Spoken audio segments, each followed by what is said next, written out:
Welcome to the show, yo. Big Daddy Show. Good to be with y'all again.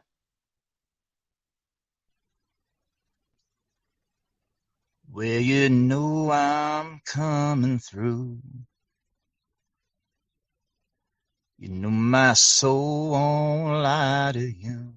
I said it is much easier to say upon the microphone like a boss DJ. I walk up upon the sea like it was dry land. Boss DJ ain't nothing but a man. Welcome to the show. No trouble, no fuss. I know why. It's so nice. Wanna hear the same song twice. It's so nice.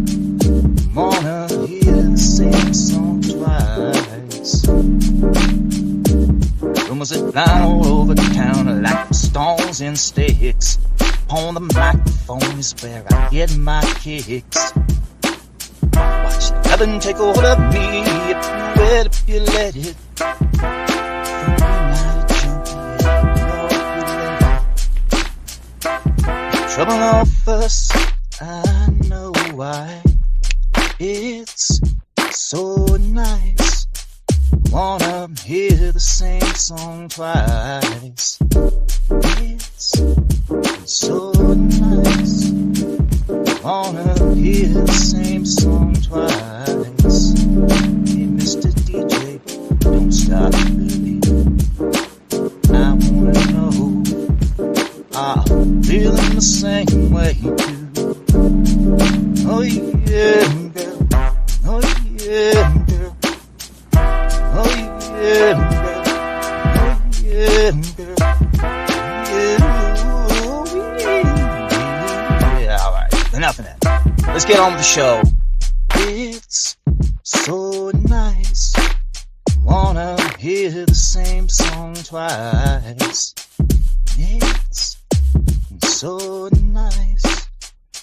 Wanna hear the same song twice. Hey, Mr. DJ, don't stop believing.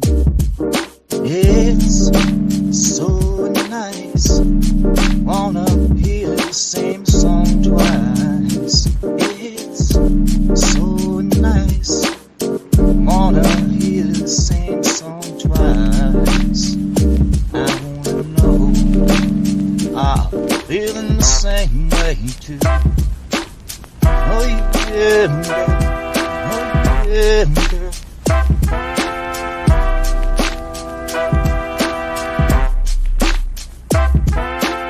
It's so nice. Wanna hear the same song twice. It's so nice. Wanna hear the same song twice. It's so nice. Wanna hear the same song twice. It's so nice. Wanna hear the same song twice.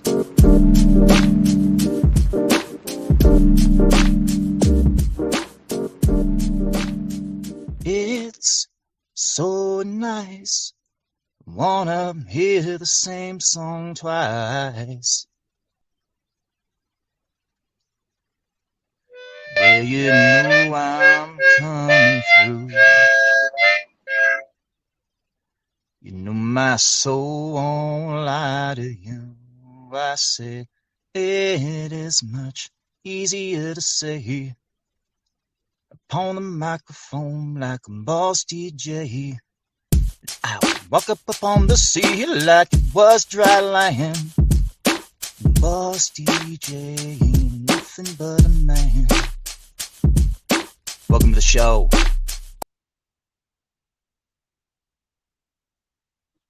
Welcome to the motherfucking show. Aw, yeah. All right, now let's get it started, baby. It's so nice. Wanna hear the same stream twice. Hopefully the stream will be that good. Fire it up right again afterwards. Yeah. It could be one of those streams. Big Daddy's got a little buzz tacked on. Been sipping on a little gin and juice. Yep. It's going to be one of those streams. A Big Daddy getting drunk on liquor stream. You know, those ones are always good. Booyah. Yeah, I should have been streaming here, but I've been in a lot of pain, like a lot of physical pain. Anybody familiar with a sciatic nerve in the back knows what that's about. Yeah, but anyway, I'm finally better to the point where I can actually breathe and not fucking feel sharp pain inside of me. Yeah.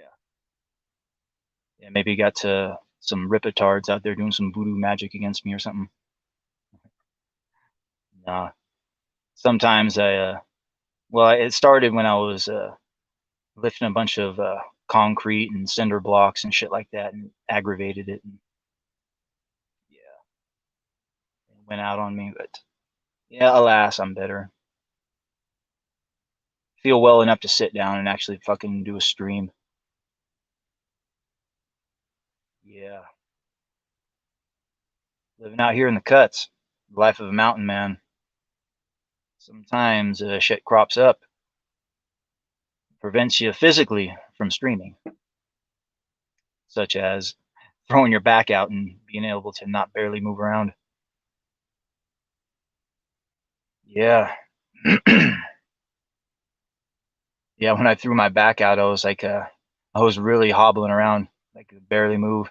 But I'd still have to take the dog out on a walk, you know, because I can't let the dog not go without his walk. But anyway, I've been encountering rattlesnakes here recently, and these are not the normal types of rattlesnakes that I've been encountering. Normally, they're not very big. Like they're maybe a foot and a half would be about as big as they get. That's because the winters can get pretty harsh out here. And these are Mojave rattlers, the most fucking dangerous ones. And they're technically not even supposed to be out here where I'm at. Yeah, they're fucking aggressive as fuck.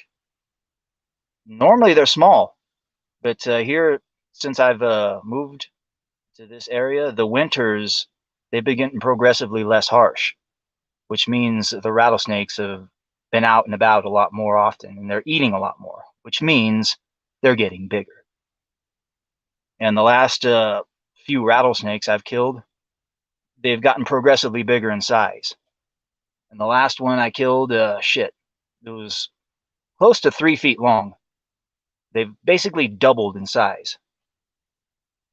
Yeah, and they're only 8 years old too. Like they're not even that old. Like the older ones I've been finding were at least a dozen years old, which means it's getting warmer. It's one way to measure whether or not the climate is getting warmer. Look at the size of your rattlesnakes. If the rattlesnakes are getting bigger, that means it's getting warmer. Yeah, it almost feels like an isekai where like the level of enemies and demons have just increased in strength. It's like, oh shit. Yeah, I think it was this last month I've fucking taken out 3 of them. The first one almost got my ass. I fucked around and almost found out. Anyway, I was traipsing around outside, closing my gate at night without my fucking flashlight. Anyway, I heard it,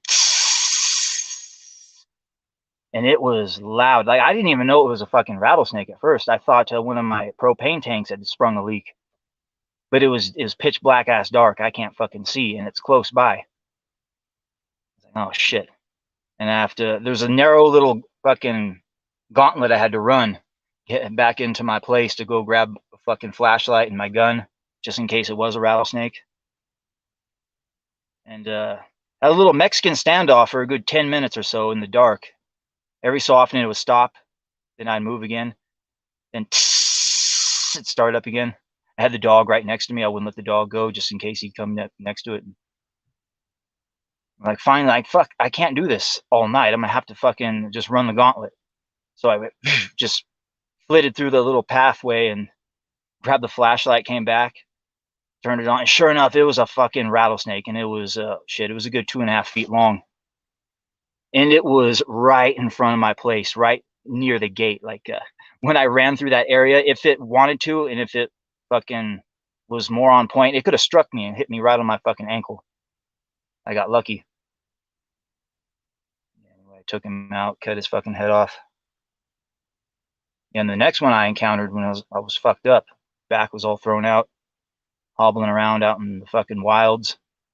Encountered it. This motherfucker, yeah, he was a good 3 feet long, but I was only capable of wounding him. Shot him a couple times and kind of scurried off. And I was a little too fucked up to go pursue him. I didn't want the dog to get near him. And after you shoot it a couple times, like it's gonna fucking die. Like you shoot a human a couple times, like it's gonna die eventually. Like you shoot a snake, it's gonna die eventually too. It'll be a painful fucking death too. Yeah, but then this last one I killed, the third one, this motherfucker was right outside of my goddamn house. Like literally like 5 feet from my doorway. Broad daylight. I was just chilling inside, all of a sudden I heard it, the dog's barking. Oh fuck. Go out there and sure enough, this motherfucker is big. Another 3 footer. Might have been a good 3.5 feet long. I know I chopped his head off, and there's a good 4 inches left of his head after I cut it off. Yeah, they're getting big enough where I actually eat them now if I wanted to.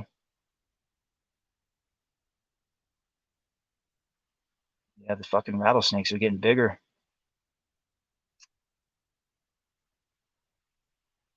Yeah, I'd made the mistake of having my place right next to a goddamn den too. Like they keep coming out of a fucking hole in the goddamn tree. I've killed so many of them, I've lost track. I literally have.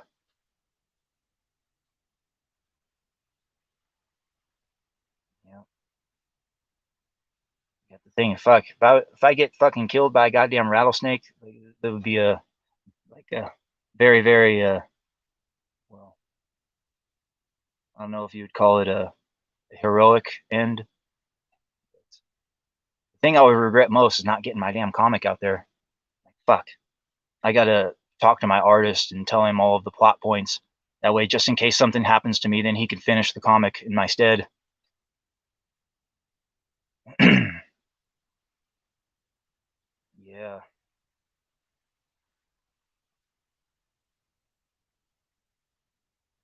I was mostly worried about the snake getting my dog, but he handled himself well around it all the times, all 3 times actually. I've had dogs in the past, real stupid. They come up and like try to bite at the rattlesnakes or come try to sniff them. Then the rattlesnakes will bite the fucking dog. I've had 2 dogs get bitten before. Yeah, if you ever have dogs get bitten by rattlesnakes, you don't need to really take them to the vet because it's going to cost a lot of money. Just get them Benadryl and some antibiotics. They'll take care of it.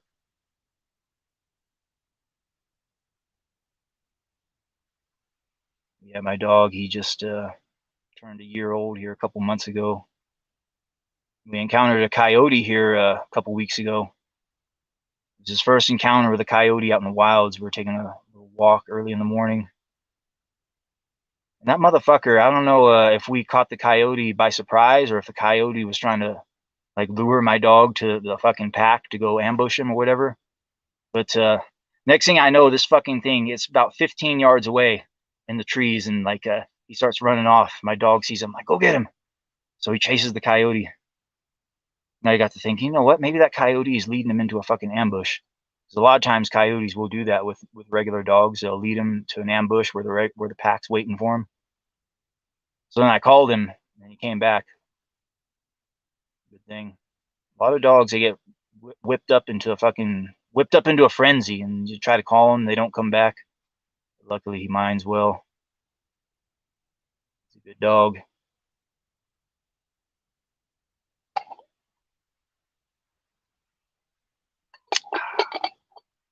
Australian cattle dog, blue heeler.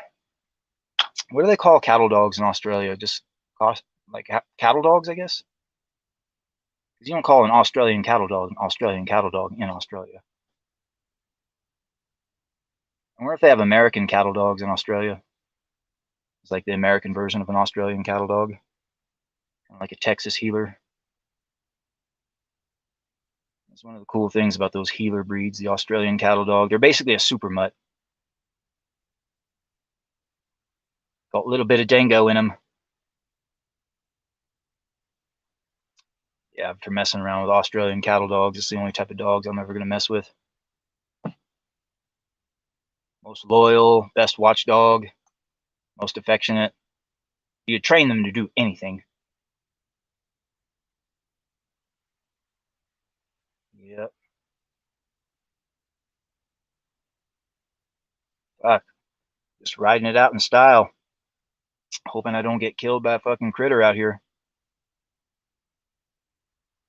I've yet to see any cryptids though. Well, actually, I thought I might have saw a skinwalker one time. That was a long time ago. I can't really confirm it. It was a time those coyotes that were killing my chickens and shit. And one of these fucking coyotes I was shooting at, and off in the distance as I was shooting at him, looked like he started to like its fucking arms and legs got all longer, like it got Gumby-ish. Like that's the only way I can describe it. Gumby, like that fucking character.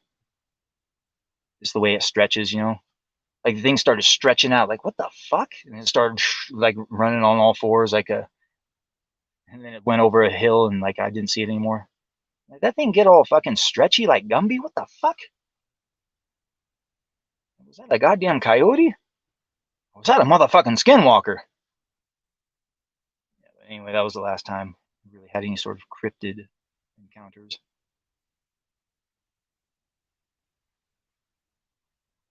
Yep.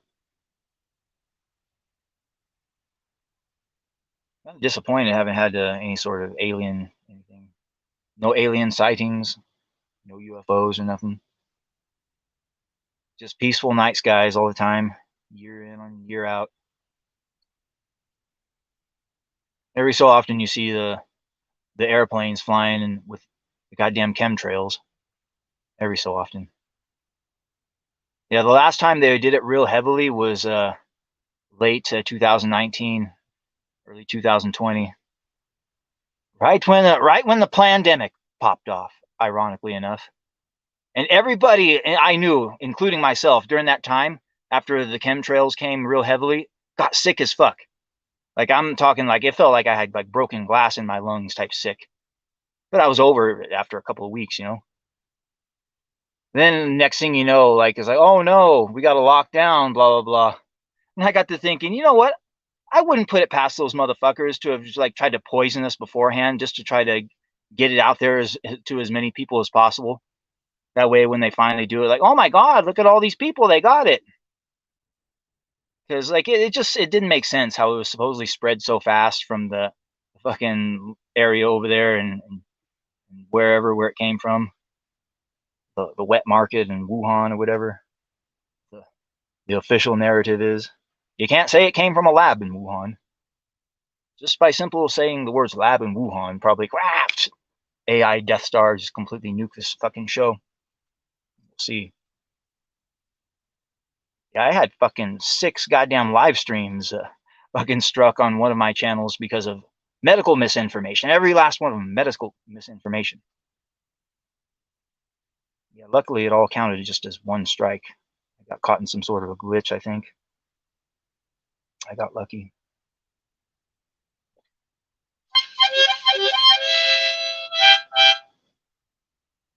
Yeah, it's going to be one of those streams. Maybe I'll get some good clippable material. Sipping on gin and juice. You know, let's pour another shot. Why not? Why not? We're about almost 20 minutes in. Shit, we're almost 20 minutes in. I haven't even started the fucking monologue yet.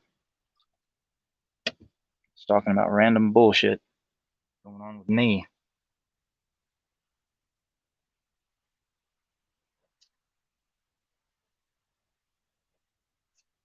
Oh, yeah. smoking endo, sipping on gin and juice, laid back. Mind on my money, money on my mind. I do this every day up at the same time. Biatch.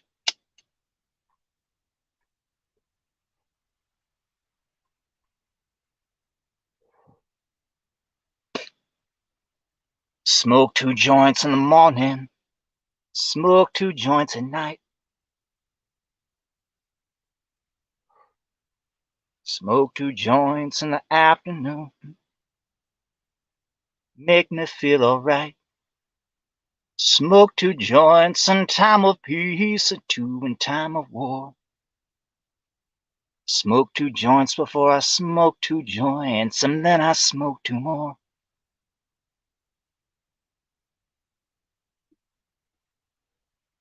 Yeah, speaking of plandemic, I hear plandemic 2.0 is on the horizon. That's what I hear. That's word on the street. Yep. Alex Jones supposedly broke this story. This was a while back, and we see it starting to unfold right now. I guess they're starting to unload the mask mandates again.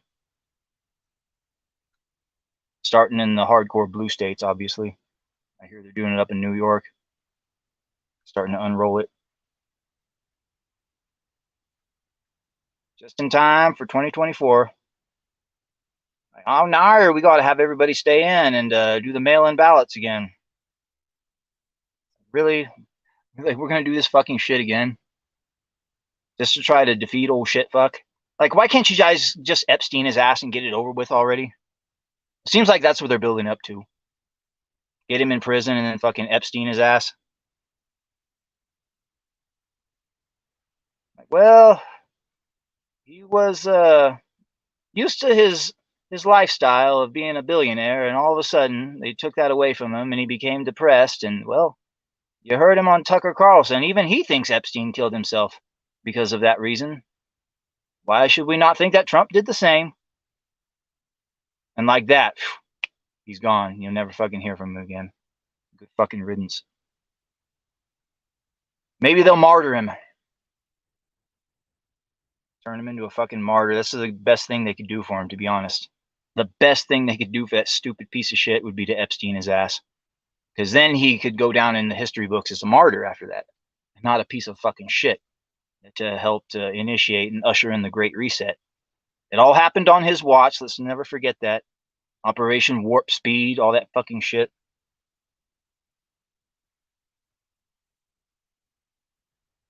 Yeah, he was too scared to debate the other Republicans. The fucking Ramaswamy probably would have beat him. A lot of those fuckers, like, well, they don't understand Trump's weakness. The jab, that's his weakness. Operation Warp Speed, bending the knee to Fauci, Bill Gates, all those stupid pieces of shit. That's his weakness. Like Trump, when they enact Plandemic 2.0, and if you're in office, what are you going to do? You're going to do the same shit you did before? This is what I want to know. Like, this is what Trump needs to fucking answer. Tucker Carlson didn't fucking ask him that, though, in his interview with him. No, the most important questions Trump just kind of fluffed over and evaded. Like Trump's talking about, oh, they stole it from him. So Tucker's like, what's to stop them from just doing it again? And Trump like immediately is like, well, it's not just me, it's other Republicans too, blah, blah, blah. Like, no, motherfucker, answer the question. Like, what's to stop them from doing to you exactly what they did last time? That's the fucking question that needs to be answered. That nobody has the fucking courage to answer.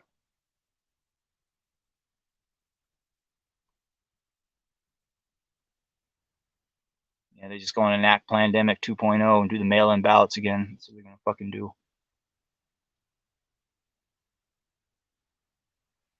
Yeah, who gives a shit? It's going to be more of the same old shit anyway. Even if the stupid motherfucker gets in there, they'll figure out a way to play him just like they did last time. Anybody who's familiar with politics knows that Trump was basically a lame duck president his entire fucking presidency.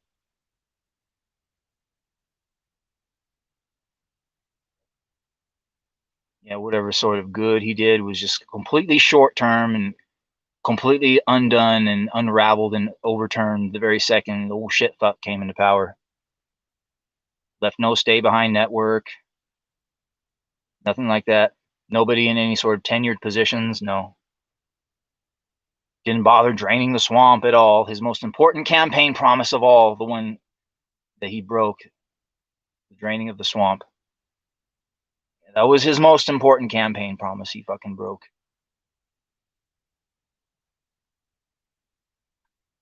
That and building the damn wall. Build the wall! Build the wall. Build the wall. What happened to the fucking wall? All in all, we were all just some bricks in the wall. Yep. No, we gotta give how much money to the fucking Ukrainians? How many billions of dollars did we give to the Ukrainians? Just imagine all of that money that we gave to those fucking Ukrainians instead got poured into the wall. You imagine how fucking big of a beautiful wall that could have been built with that money? Jesus Christ. Did anybody ever fucking stop to think about that? The big beautiful wall that could have been built with all that Ukrainian money?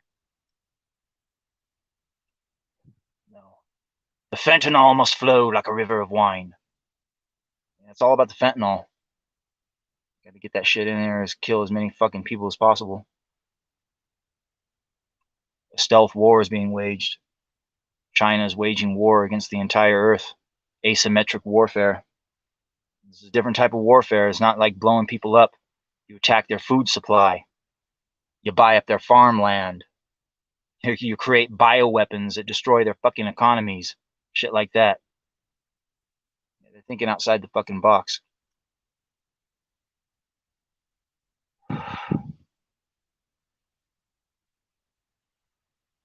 Yeah, my artist, he's over there in the Philippines. And I hadn't heard from him in a while. He just got a hold of me and he said that the internet's been out. They say that they believe China was responsible for attacking, like a cyber attack against their internet infrastructure or something like that.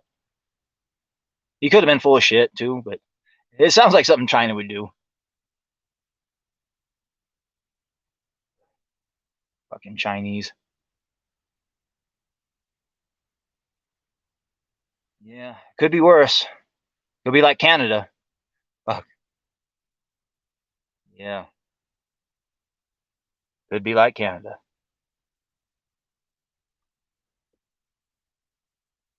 Yeah, you hear about Maui burning up? The burning of Maui? Boy, my conspiracy theory senses are going off there. Yeah, they believe that direct energy weapons were involved. These are like satellite space lasers.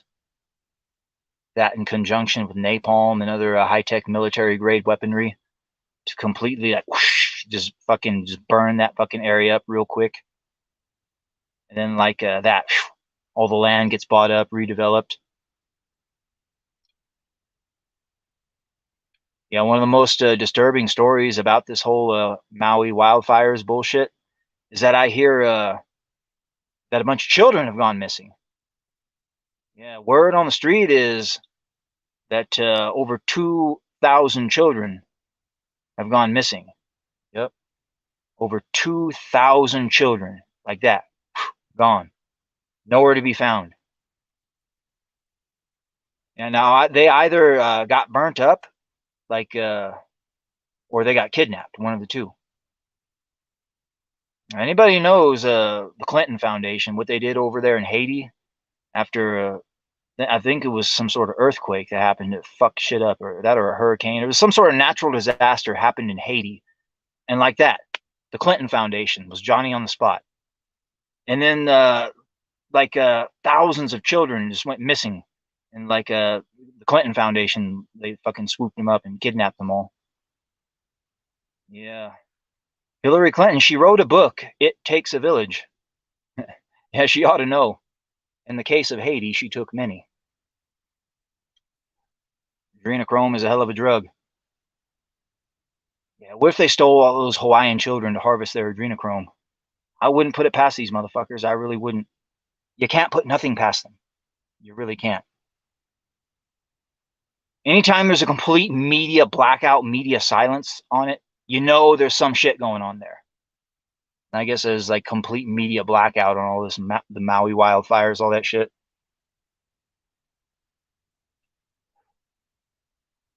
Yeah, something tells me there's some fuckery going on there.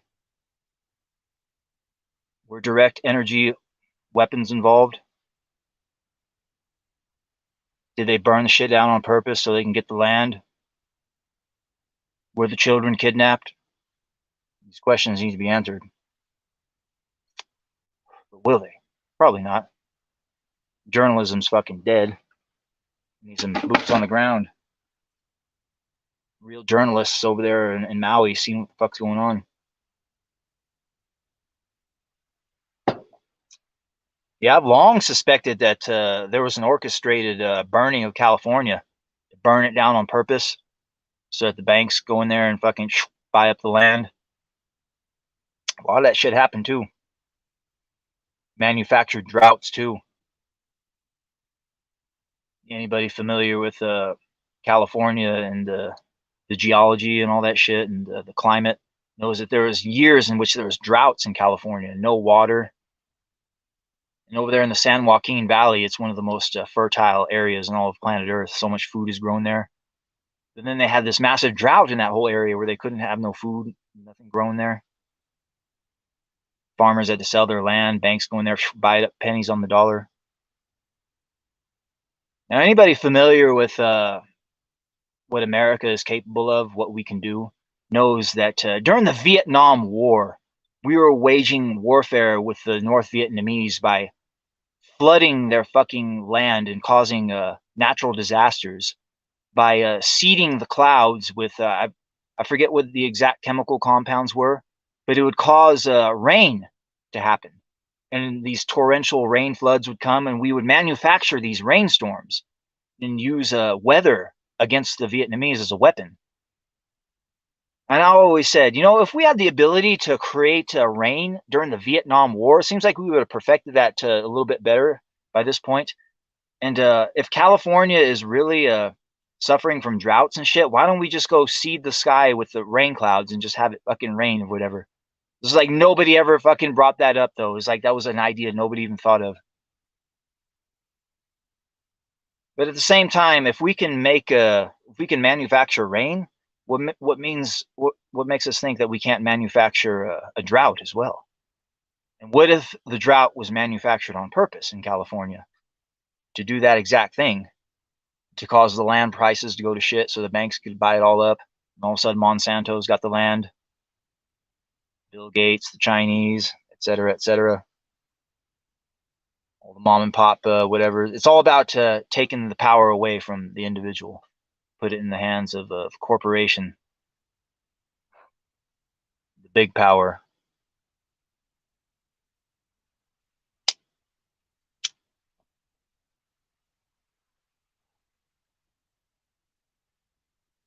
Yep.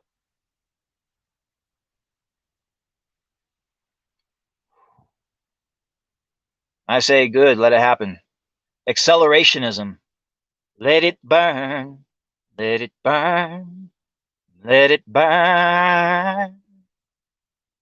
People say, light that flame. He never bothered me anyway. Yeah, let it burn. I don't give a shit. There's nothing I can do about it. Nothing you can do. Yeah, if the people don't rise up and try to stop it collectively as one, well, you take one arrow, they can take the arrow and snap it over their knee. If you take a bundle of arrows, that's hard to snap over your knees. All it takes the people collectively as one stand up against these motherfuckers. That's what it's all about.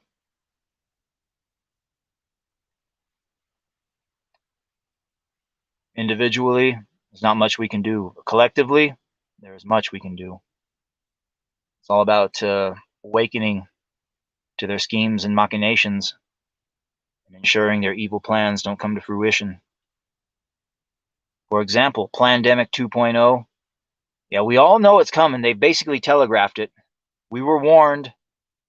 The only question is, are we going to allow it to happen?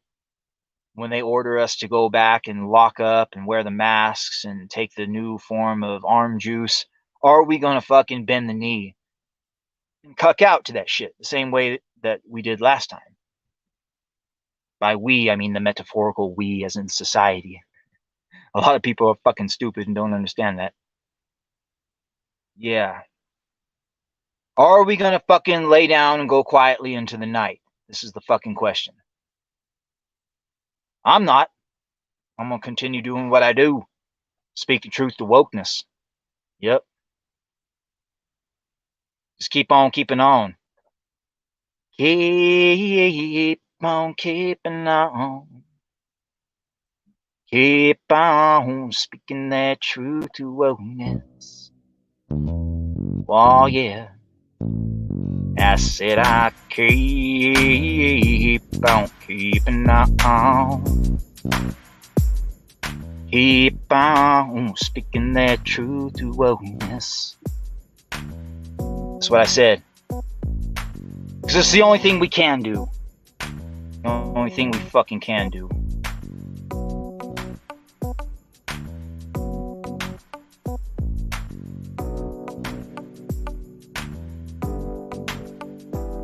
Yep.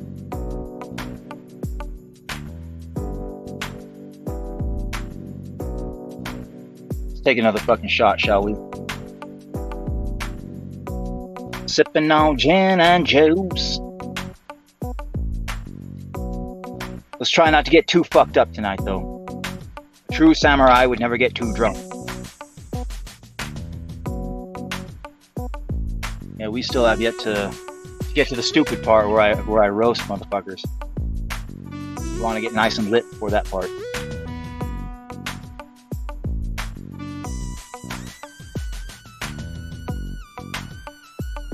Oh yeah.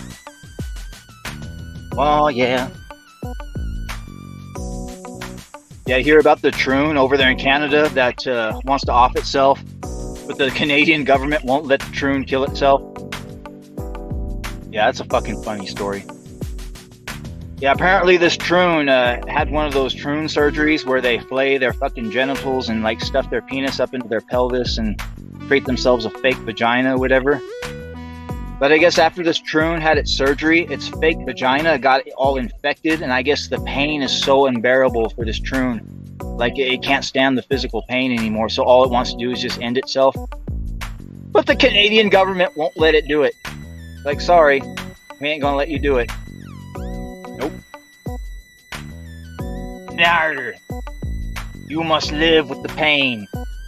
Live with the consequences of your wokeness. Yeah, I guess if they let the troon off itself, then it's bad optics. Yeah, because you're supposed to feel happy after you flay your fucking genitals and stuff your penis up in your pelvis and become a fucking abomination. You're supposed to be happy about that.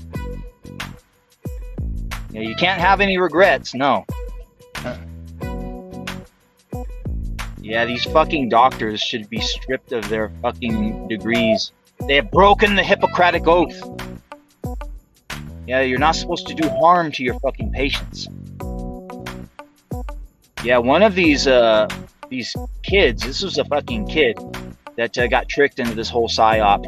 And he was taking the hormone blockers at a young age, and his penis wasn't able to develop to a full size to where they could flay it and stuff it up into his pelvis and create a proper fake vagina for him. So by the time his 18th birthday came around and they finally got to do the fucking surgery, since he was on hormone blockers since he was a child, he had this tiny little penis.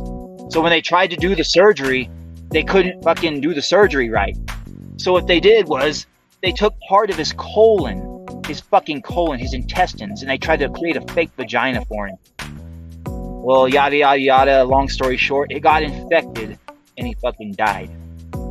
The kid, he was a kid, fucking turned 18, and they mutilated this fucking kid. He got whipped up into the psyop.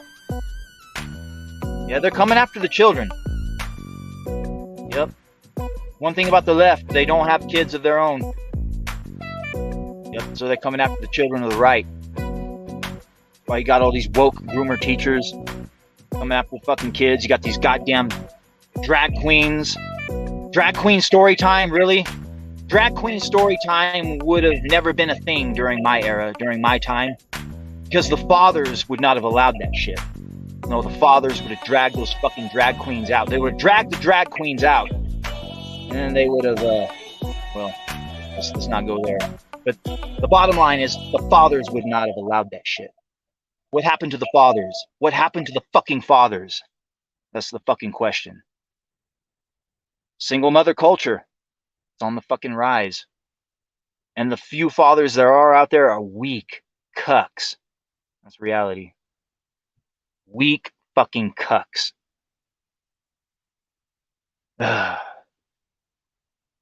Lord only knows how bad Gen Z is going to have it. Yeah, Gen Z is so fucking dumb. Like, you have no idea how dumb some of these Gen Zers are. This is the future, too. Gen Z. Like, if you have no idea how dumb some of these Gen Zers are, here, let me give you an example of how dumb some of these motherfuckers are. What country is the Queen of England from? Originally. I definitely don't know. No, give me your best guess. Guess a country. What is a country again? Give me a guess. This is embarrassing. What is a country? What is a country? What is a country? Canada. Yes. Do you know what time this is? 5, 10, 15, 20, 25, 30, 35, 40, 45. 245. Yes. Do you know what country the Great Wall of China is in? Country? Yeah. If you had to guess. Japanese? Yes. Do you know what the third month of each year is? Ain't that leap year or some shit? Yeah. Do you know what 15% of 100 is? Fuck. Around what it is, if you had to guess. Probably like 75. I don't know. Yes. Do you know what country we gained our independence from? Spain. Yes. How many inches are in 2 feet? I don't know. Around how many inches? If you had to guess. 5? Yes. Do you know what country the Panama Canal is in? No. If you had to guess, like, what do you think it sounds like it's in? Guess a country. Europe? Yes. Can you name all the months? September, January, February, March, April, May, June, July, August. Yes.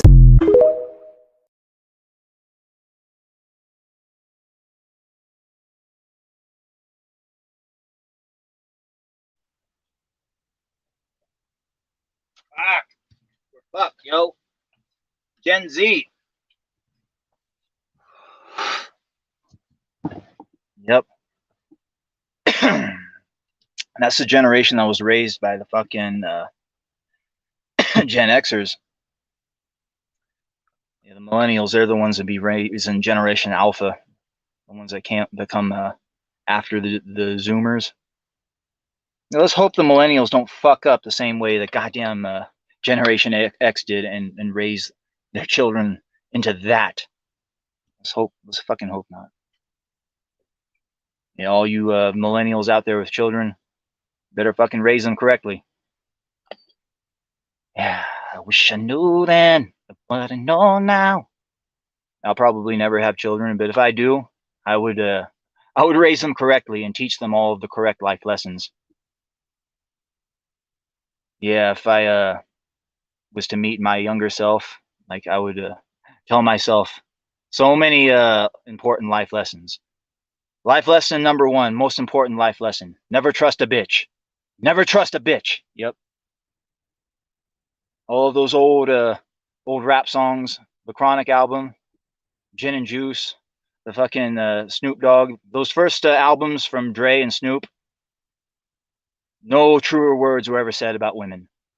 Study the lyrics in those fucking albums, and keep them true to heart, and never sway from them. Yep. Bitches ain't shit but hoes and tricks.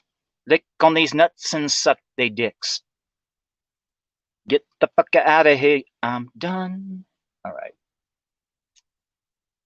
Yeah, that's how it goes. Let's take another shot.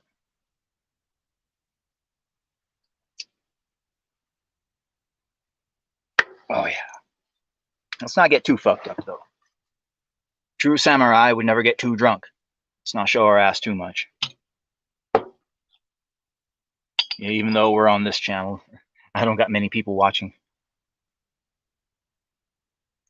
You know, which it leaves me a little bit more leeway to say a lot more shit because my other channels have got strikes on them right now. Well, I got to create a couple more lifeboat channels. I was originally going to turn this channel into my music channel where I was going to upload all my music and shit like that. But I'll have to do that with another channel. Yeah, I'm getting close to where I got about 100 songs now, almost. Almost. Yeah. Got to create a few more lifeboat channels because you never know. Got to stay one step ahead of cancel culture. I don't want to create a fucking Rumble page or whatever. Yeah, like I said, if barely anybody listening to me on YouTube, nobody going to be listening to me on the other ones. This is the place where the normies are. Put the machine gun nest in enemy territory. You get taken out, respawn again. Yeah, there's a lot of fucking soy-based motherfuckers on YouTube that need flipped to a better way of thinking. Yeah, I was actually getting some analytics back on my other channel, and I'm starting to get a younger audience. Like for the first time, I've got like the majority of my audience is actually in the younger age bracket, between 24 and 34 or something like that. Almost 10% female audience, which is probably pretty high for anybody in that sphere. Pretty solid analytics too. Each video is getting over 200 views. Solid analytics for one of my channels, that is. Yeah, it's kind of aggravating when you hear some of these bigger YouTubers with like 10,000 plus subscribers talk about one of their videos, like, oh, this video only got 5,000 views, I need to delete it or something like that. Like, shit, 5,000 views? I think my highest viewed video is about 5,000. My Alex Jones interview with the Q Shaman video. Yeah, that fucking video is always relevant. That's over on my other channel. Big Daddy live streams never grow old. They're evergreen. Except for this one. This one might age like fucking carton cottage cheese. Depends on how drunk I get, I guess. Yeah. It's all about the children. Got to be able to raise the children correctly. Mentorship. Not having weak fathers in the fucking household. Single mothers, oh god, single mother culture is so destructive. Like what can a child do if he's stuck in that environment, being raised by a single mother? It's not much you can do. You got to find mentors somewhere else, surrogate father figures. That's where the Big Daddy Show comes in. For all the young bloods out there that's got knocked up by some Chad or Tyrone, and that father ain't in the picture, you're being raised by a single mother, you got Big Daddy here.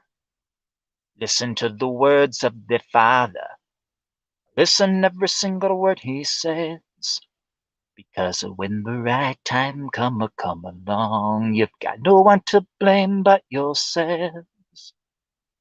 You got no one to blame but yourself. The Father is giving us a warning. Keys to keep our dreams. Because when the right time come along, you've got no one to blame but yourself. Enough of that.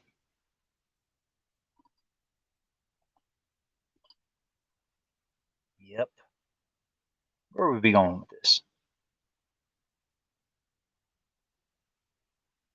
Yeah, a lot of it has to do with the education. Talking about the children. coming after the minds of the children. Boy, the education system is so fucked. We still haven't moved away from the Prussia model. Yeah, the Prussia model of education. You look this up. This is a real thing. What I'm about to tell you, the Prussia model. Yeah, back in the day, they figured out, this is back in the 1800s, Prussia. They figured out a way to, well, what they wanted to do was churn out an entire populace of soldiers. So what they did was they created a curriculum where you stick the kids into a fucking a room for 8 hours a day, facing the same direction. You control them with bells. You have them all like line up in lines. You basically turn it into a fucking prison for children. And it's all about indoctrination. And what they did was they wanted to indoctrinate the children into a form of nationalism that turned them into soldiers. That's what they did. That was what the Prussia model of education was about, churning out a citizenry of soldiers. Now, fast forward over here to America.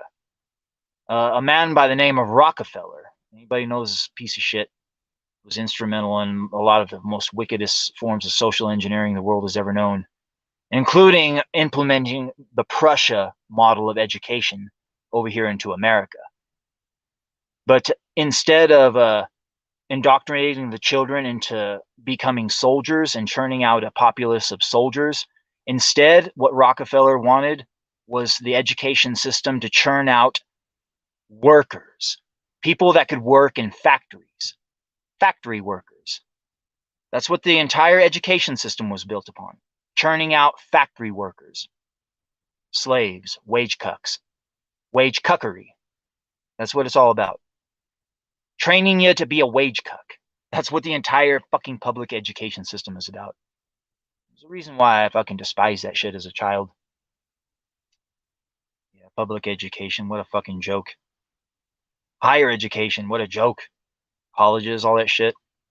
Like, people will literally spend themselves into oblivion, get to, 6 figures in debt for stupid bullshit that they could have learned online for free. For real. There is nothing, I mean nothing, that you can go learn at a college that you can't learn online for free. That's fucking reality. Yeah, but it's all about getting that piece of paper. I got the paper saying I've got a diploma or a degree or whatever, a bachelor's, master's, blah, blah, blah. Yeah, do you have a master's in the School of Hard Knocks? No, you don't. Yeah, a lot of motherfuckers, if they tried to live Big Daddy's life. Yeah. Yeah, a man by the name of Thoreau. He lived Big Daddy's life for about 2.5 years. Wrote a book called Walden Pond.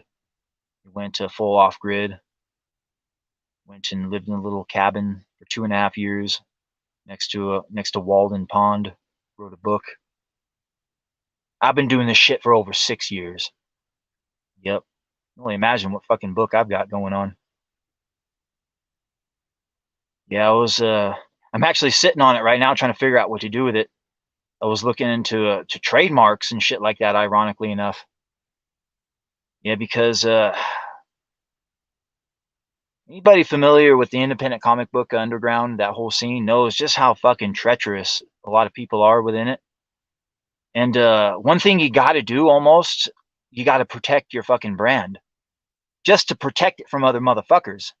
Because that's how treacherous they are. And the thing about trademark, copyright law and shit like that is so fucking complicated. You literally, like, anytime you really look into it, almost every bit of advice you get is, yeah, get a lawyer. If you really want to do this right, just get a lawyer and have the lawyer do it. Like, fuck, I don't got the money for a fucking lawyer. Shit, I barely had enough money to cross the finish line just to get the goddamn comic done. And now I got to spend money on lawyers for trademarks and copyright bullshit. Are you fucking kidding me? Are you fucking kidding me? Yeah. But, yeah, I don't have much legal expertise to go on, really. The only sort of legal expertise I got to go on is to look at the various cases around that kind of relate to comics and all that. And when you look at the case of Poulter versus Van Sciver for the Comicsgate trademark, the way that Ethan was able to win that from Preston was that he was capable of proving that he was using the term Comicsgate commercially beforehand, before Preston trademarked it. As in, he had it tied into his show, collecting super chat money and all that fucking shit. So it was tangentially tied into his business, and he was making money off of it commercially beforehand. Therefore, he had most of a right to it than Preston did. So that leads me to believe that before anything, what I need to do is figure out a way to commercialize what I have. That way I have it on the record that I've made money off of it doing blah, blah, blah. That way, just in case any stupid motherfucker tries to steal it, then I've got it on record, and if it goes to court, I'm like, no, look, here's the date. I've been monetizing it since this date or whatever. It's clear I've been using it before this person, blah, blah, blah. Do the same thing that Ethan had to do, basically. Basically, cross that bridge if it comes to it type thing. Because even if somebody tries to steal your fucking idea or whatever, like, nobody can do your idea better than you. That's the bottom line. The best they can do is just try to steal the name or whatever. Much like Eric July did with the fucking ministry, the ISOM Ministry, International School of Ministry. Yeah. There's one thing that doesn't make sense about all that.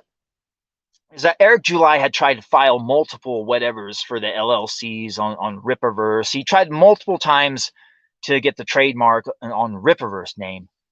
But it seems like never once he tried to do it for the most important part of the whole thing, the name of his franchise or whatever. ISOM.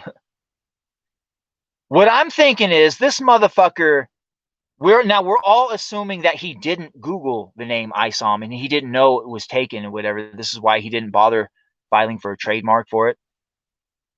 I bet he did Google the name. I bet he was fully aware that the name ISOM was being used by this ministry. But you want to know what I bet this piece of shit did? Man, fuck them whole ass trademarks. Fuck them whole ass IP laws. I'm gonna take this name anyway. I bet that's what he did. I almost guarantee you that's what this piece of shit did. Yeah, he's gone on the record as saying that he doesn't respect IP law. He doesn't believe in it, nothing like that. I believe he had sent a tweet of something like that. I'd have to pull it up to know exactly what he said. But I know that he's part of the libertarian crowd, and he doesn't believe in certain laws, whatever. Fuck them whole ass roads. But yeah, this stupid piece of fucking shit. Oh boy. Yeah, maybe I should start roasting these motherfuckers. Hey, we're almost at the halfway mark.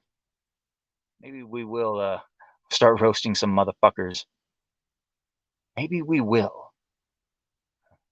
Take a little break. Yeah, maybe we will. Maybe we will.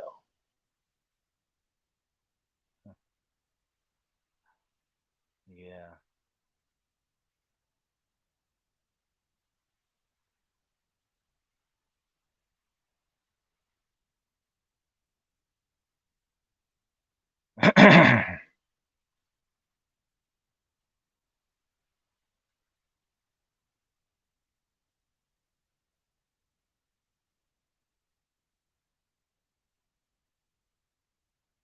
Yeah. We're about the halfway mark, and I just started segueing into it. I think we will take a little break and come back. Then I'll start ripping into some motherfuckers. Maybe I'll get some good clippable material. Maybe. Yeah. Throwing a good song.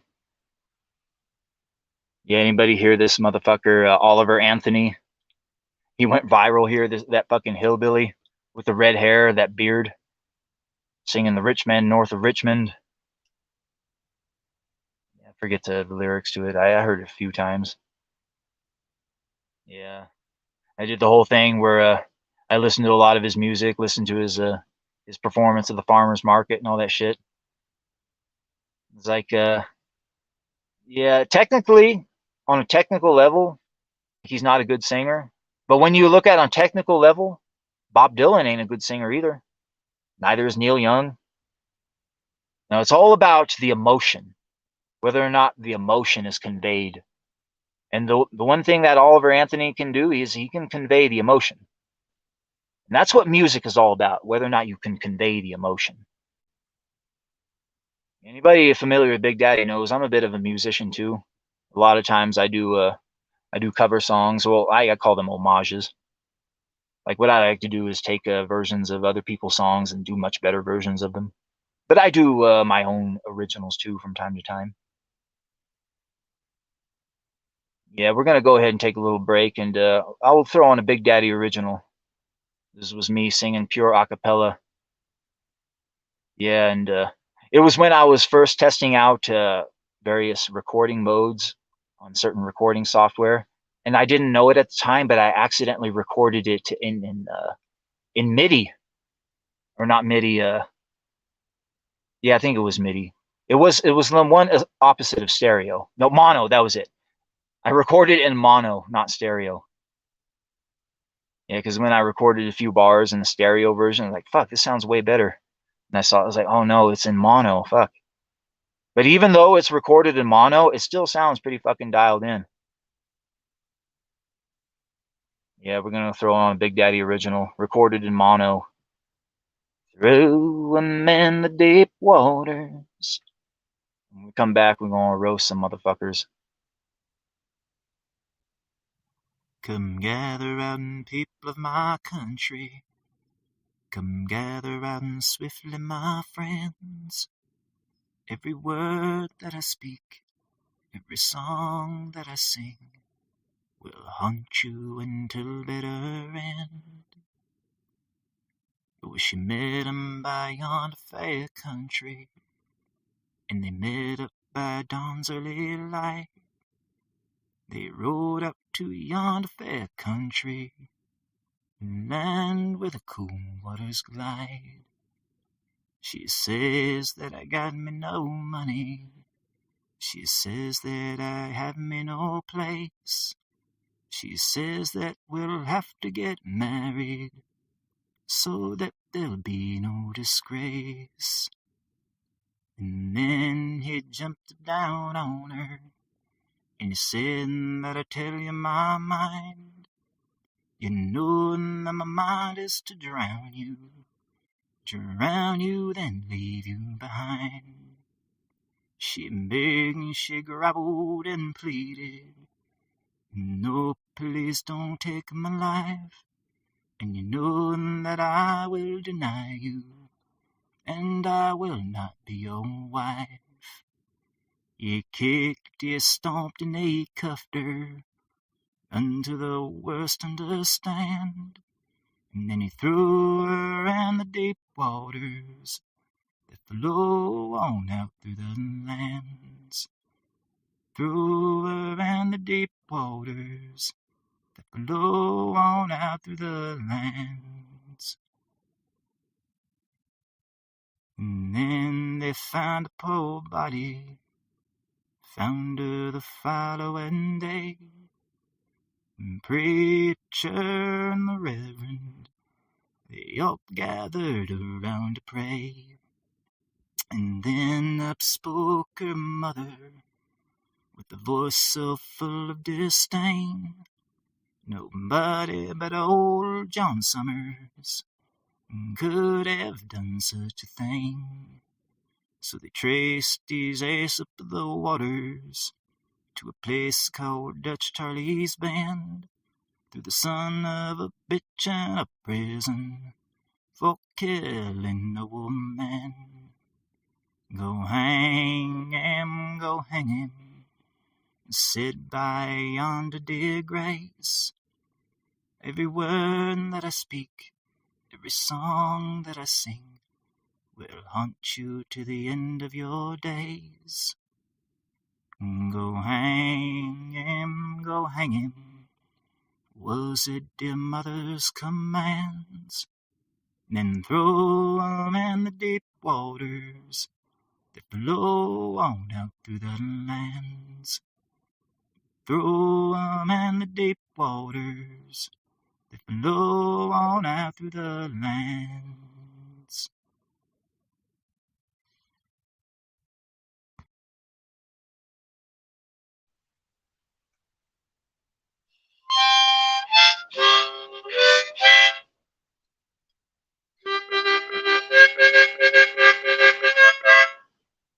All right, and we're back. Booyah. Big Daddy original. Rolling in the deep waters.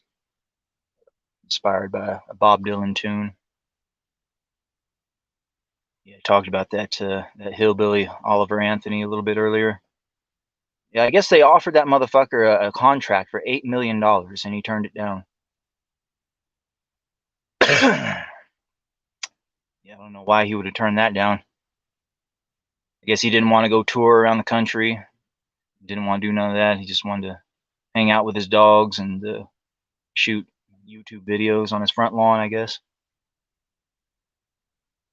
The amount of YouTube ad revenue he's pulling in. Well, it ain't $8 million, I know that, but yeah, a lot of times with these fucking contracts, though, there's certain clauses in there. There's one called the death clause. It is one of the most insidious clauses in record contracts, the death clause. It is where after, if you die while you're under contract, like for the next 25 years, the record company gets full royalties on your fucking material, like anything that you have on your back catalog, whatever. Yeah, a lot of the people believe that this is the reason why a lot of musicians were killed, going all the way back to Morrison, Joplin, all of them, Cobain, lead singer for Sublime, all of them. Yeah, systematically murdered just so they can, record companies get that death clause, get that money. On the paper money you'll make. Yeah, if I was ever to sign whatever, I'd make sure that there was no fucking death clause in it. Like if I'm incentivized, if they're incentivized, if I die, like that's not good, because then they may seek to try to kill me. Yeah. Yeah, maybe that's the reason why Oliver Anthony didn't sign that contract. Didn't want no fucking death clause put on him. Next thing you know, he ends up burnt up in his shack. Like, oh, he burnt up in a meth fire. The meth fire got him. When really it was the federal agents. And for the next 25 years, they collect all the royalties off of all of his fucking back catalog, all of his songs. I could see them doing that.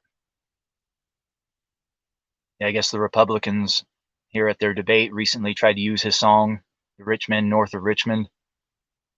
And he tells these motherfuckers, hey, I made this song about you stupid people.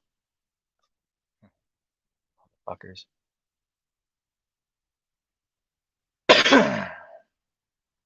What does it profit a man to gain the world but to lose his very soul?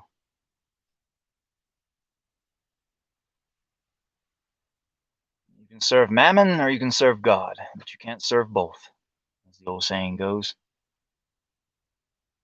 Yeah, I think it's real funny how Eric July and the Rippaverse, they're involved with a battle against the forces of God itself.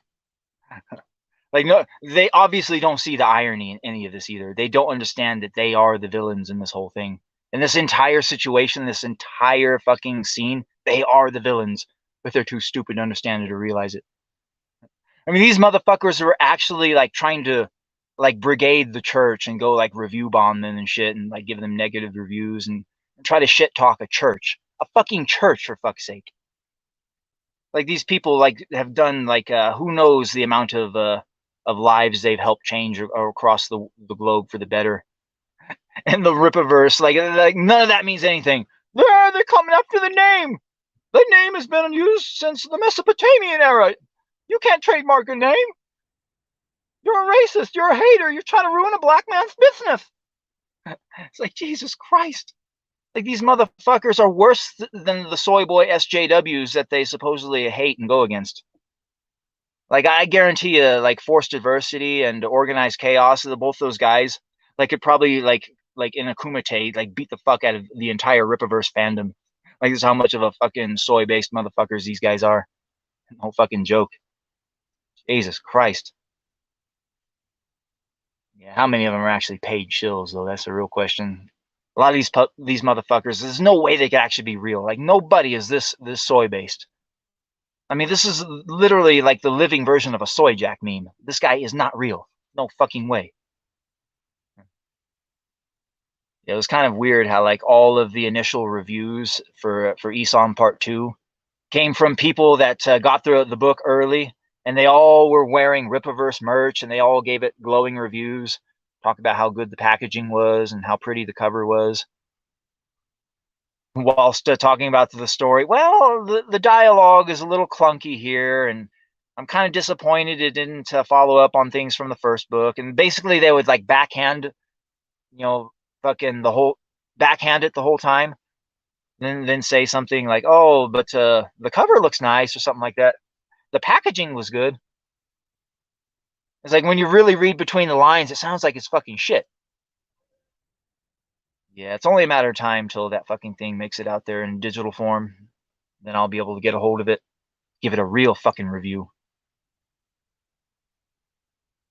Yep. Yeah, the funny part is, when you look at the review that Big Daddy gave it, all of the various points that I made about that book, and you look at the review that Literature Devil gave ESOM, literally it's the same review. Like I go over the same points he does. Only difference is like the way I had to fix it was way better sounding than Literature Devil's way he had to fix it. Yeah, but nobody was calling him a jealous racist hater or whatever. Like, nope. Yeah. Yeah, nobody else is going to review that second one though. You watch. Word on the street is even bigger dumpster fire than the first.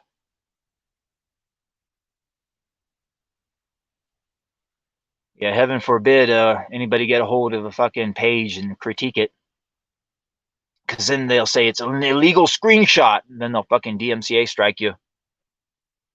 Speaking of which, I guess the DMCA strike that they did against Vicky for critiquing the lighting on a particular page. Well, I guess it came back, and it turns out Vicky has won. Yes, turns out Eric July is a false flagger. You're a false flagger! The hard R, piece of fucking shit. It's been proven. It has been proven. You are a false flagger. Yep. Proven. Yeah.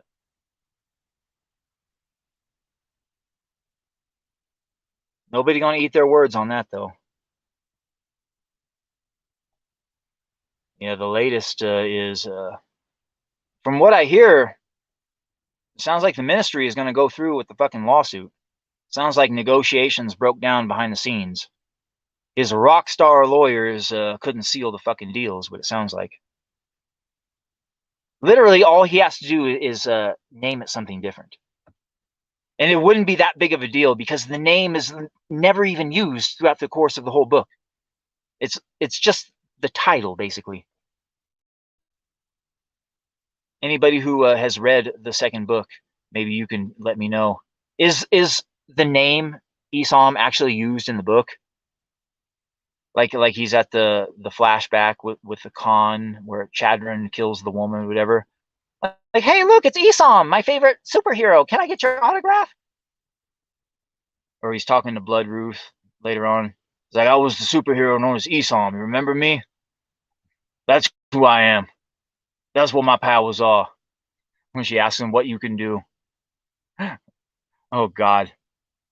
Yeah, I guess there was a moment where it was like kind of a breaking the fourth wall moment where Blood Ruth asks ESOM like what his powers are. So what can you do? Like, we're getting ready to go to hell to fight a bunch of demons and shit. I didn't even know what your powers are, what your capabilities are. What can you do? And even then, he's fucking acting coy and won't even say what he can do. Now, remember, there was a lot of people speculating that Isom had the ability to absorb people's powers. Like he could absorb, like he absorbed Yaira's abilities, and then he absorbed Santuan's abilities or whatever. Like he did that thing where he could like move real fast, and he did that choke slam or whatever. So it's like a lot of people speculate, hey, maybe he can steal people's abilities. He assimilates them, does it through osmosis.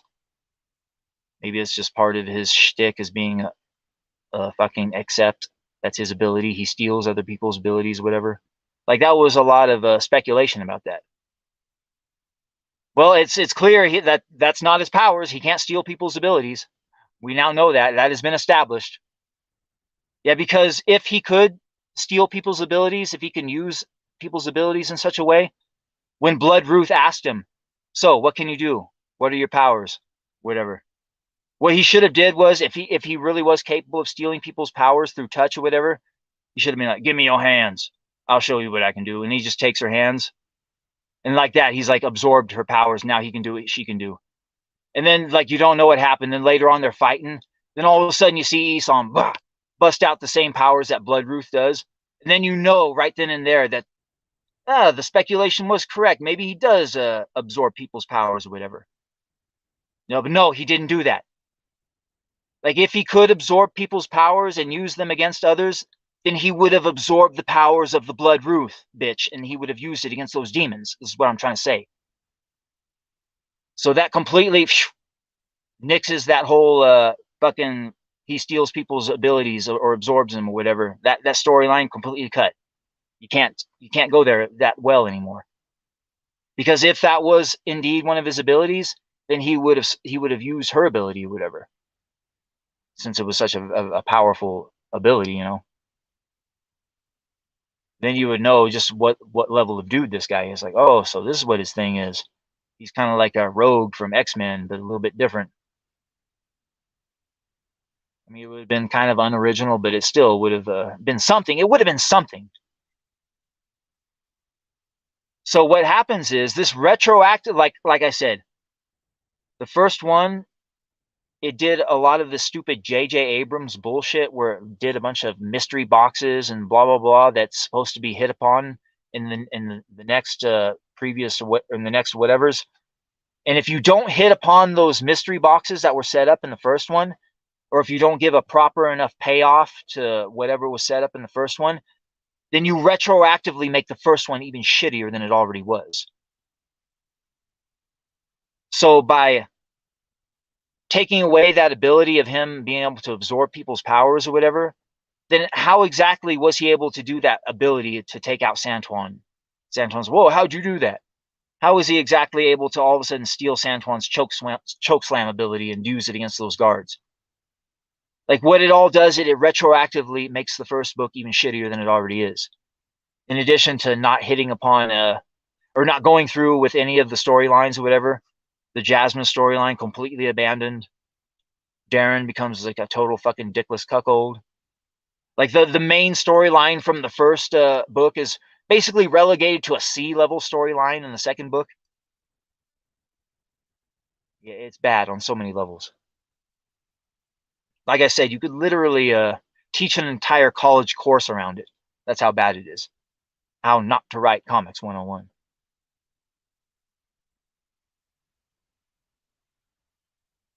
Yeah, but I hear he's 40 pages deep into the third one right now. Using the same artists and shit. It's not a hard thing for an artist to, you know, while he's doing his drawing, to record it while he's doing it.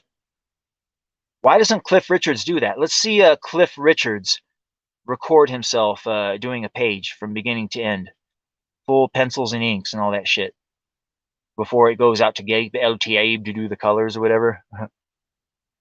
Boy, this was such a fuck up on his part. Having the original art team from the first book do all of the books or whatever. Like, you could have got a much better art team. Like, nope. Yeah, I want to see the creative process, how a page gets created from beginning to end. You could do that. Do the speed run, the recording it while you do it. Let's see that shit. We ain't gonna see it though. No, we're gonna see the warehouse. You're gonna do a little drone run through the warehouse. Who gives a fuck about the warehouse? Only your stupid dick suckers care about the stupid warehouse bullshit. Let's see the creative process. Let's see a page get created from beginning to end. Pencils to inks. And you could even hand it off to Gabe. Let's see how Gabe colors it too. Beginning to end, let's see how a page gets created. No, we ain't gonna see that shit though. We're gonna see warehouse bullshit is what we're gonna see. All style, no substance. Hey, they got the Alpha Core coming out. Alpha Core? More like Alpha Boar. Jesus Christ. Yeah, you look at what they did in the first one. What they had a few panels where they were fighting Yaira. Yaira was one woman. She single-handedly fought them to a standstill. Which leads me to believe that all three of the Alpha Core combined isn't as strong as one Yaira. And then what happens in the second book? From what I hear, they're just sitting around talking about Yaira. They're not doing anything. Yeah, if you want to establish these people as hardcore, as badass, show them doing something hardcore and badass. Show them actually, beating the fuck out of Yaira or doing something. Show them doing something in the second book. Supposedly, Brian Solari single-handedly was responsible for helping Texas win its independence from the United States of America, which means that Brian Solari had to have fought the United States military to a standstill and whatever excepts they could throw at him. Why couldn't they have shown that in a few flashback scenes? All you do is take one page, cut it in half, show a little bit of something, show Brian Solari using his eyeball lasers or something, frying an entire battalion full of tanks or something. And then show him just like fucking beating the fuck out of all of their excepts. They're all broken on the ground, and he stands victorious over all of them, getting ready to fucking do the finishing blow to one of their faces as he's like almost knocked out. Like actually show how badass these motherfuckers are. Yeah, there's an old saying, show, don't tell. But this motherfucker doesn't know how to write. He doesn't know how to write comics, that is. Yeah, of all of the forms of writing of everything, when you take it into account, like writing novels, writing screenplays, short stories, just anything, I'm telling you, writing comics is one of the hardest things there is. And one of the hardest parts about it is it's utilizing the visual medium to its fullest. Understanding that it's a visual medium and you got to make things look as cool as possible. And it looks way cooler when you show and rather than tell. And this motherfucker doesn't understand that because he doesn't know how to fucking write comics. Like, he doesn't know how to write, period. Like, if you don't know how to write, period, like, you don't jump into one of the most hardest things there is to do to write comics and then expect to succeed there. No, you got to understand the fucking nature of the medium. And this motherfucker's fugazi as shit, I'm telling you. Like Big Daddy, like, I'm not a comic book nerd. Like, I'm not one of these people that could tell you exactly who was the author and artist on which series or whatever, because I'm not one of those types of people. Like, I just trusted DC and Marvel to just put the best artists and writers on whatever series, and I would just enjoy the characters and the series for what they were. Until shit got fucking woke, whatever. Well, it wasn't woke or whatever. This was back when it was just simply called liberal. Like, anytime I identified something as liberal, like, oh, fuck, this is some liberal shit. Like, to me, there is nothing worse than being identified as a liberal.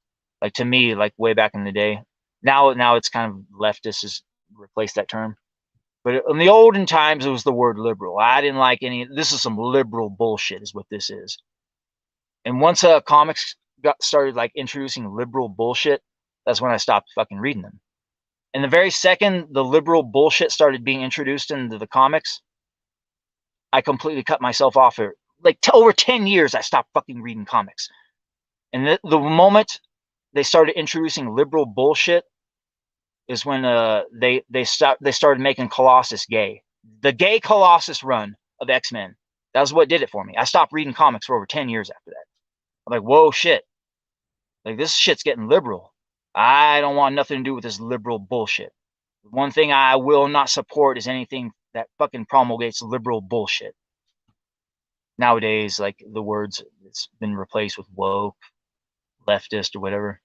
Way back in the day, it was simply called liberal. Yeah, to me, like, it was the worst insult you could ever fucking call somebody as a liberal. Like, take like every fucking insult you could ever fucking have, roll it up into one. Liberal. That was it. That was way back in the day how I would look at that word and the people, and I would identify them, But nowadays it's leftist, woke, whatever.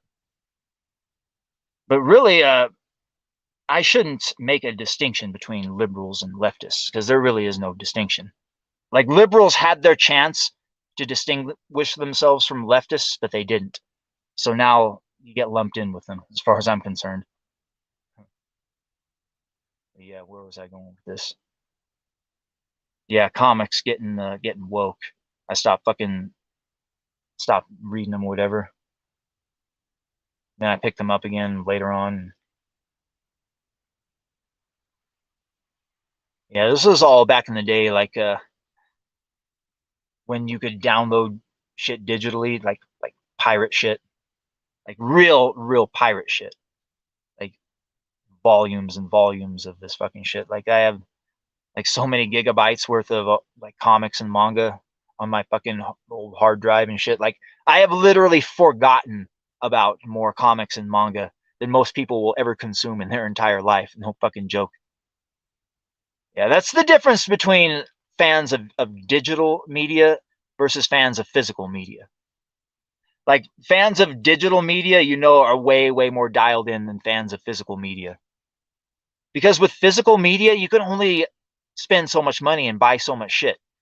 Like, if I was to actually spend the money on the amounts of shit that I have consumed digitally, it would literally be like tens of thousands of dollars. Like, fuck, I ain't spending that much money on nothing. You fucking kidding me? No, not when I could read it for free.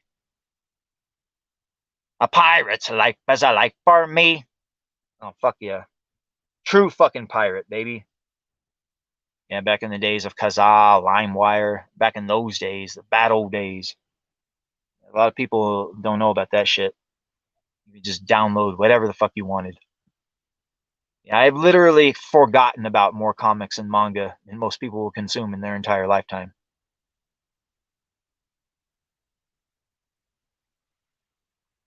But yeah, even somebody who's not really familiar with the nomenclature and the names and the authors and this and that, even Big Daddy knows that Spider-Man's first appearance was Amazing Fantasy 15. Like, even I know that shit. Eric July didn't. No, Eric July didn't know that shit. Eric July, supposedly a big time comic book fan, comic book aficionado, but he didn't know Spider-Man's first appearance, Amazing Fantasy 15. Boy, that's his kryptonite, his trigger word. Anytime anybody's debating Eric July, all you gotta do is say Amazing Fantasy 15. Amazing Fantasy 15.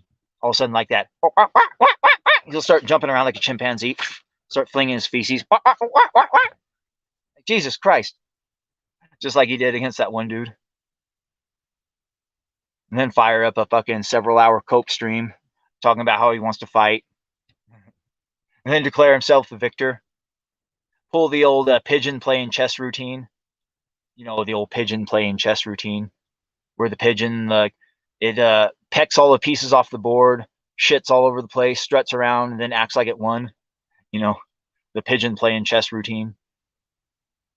Yeah, I guess he pulled that against that one dude who debated him. Like, Eric, you don't know what a legacy character is? No, this motherfucker don't even know who his daddy is. Shit. You're fucking kidding me, right? Yikes. Going up the rails on a crazy train. Let's pour another shot, shall we? One more. Let's not get too fucking drunk. A true samurai would never get too drunk.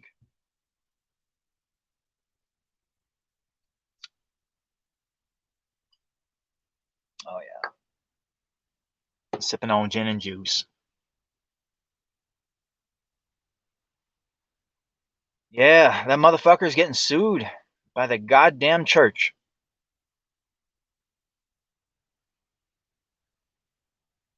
Yeah, the church is gonna learn. They gonna learn the The level of scum and villainy, the hive of scum and villainy that they're truly dealing with. These fucking comic book nerds. Especially the Eric July fan base. Jesus Christ. Like I've said it before, the most vitriolic, most low IQ, most toxic fan base in the entire fucking internet.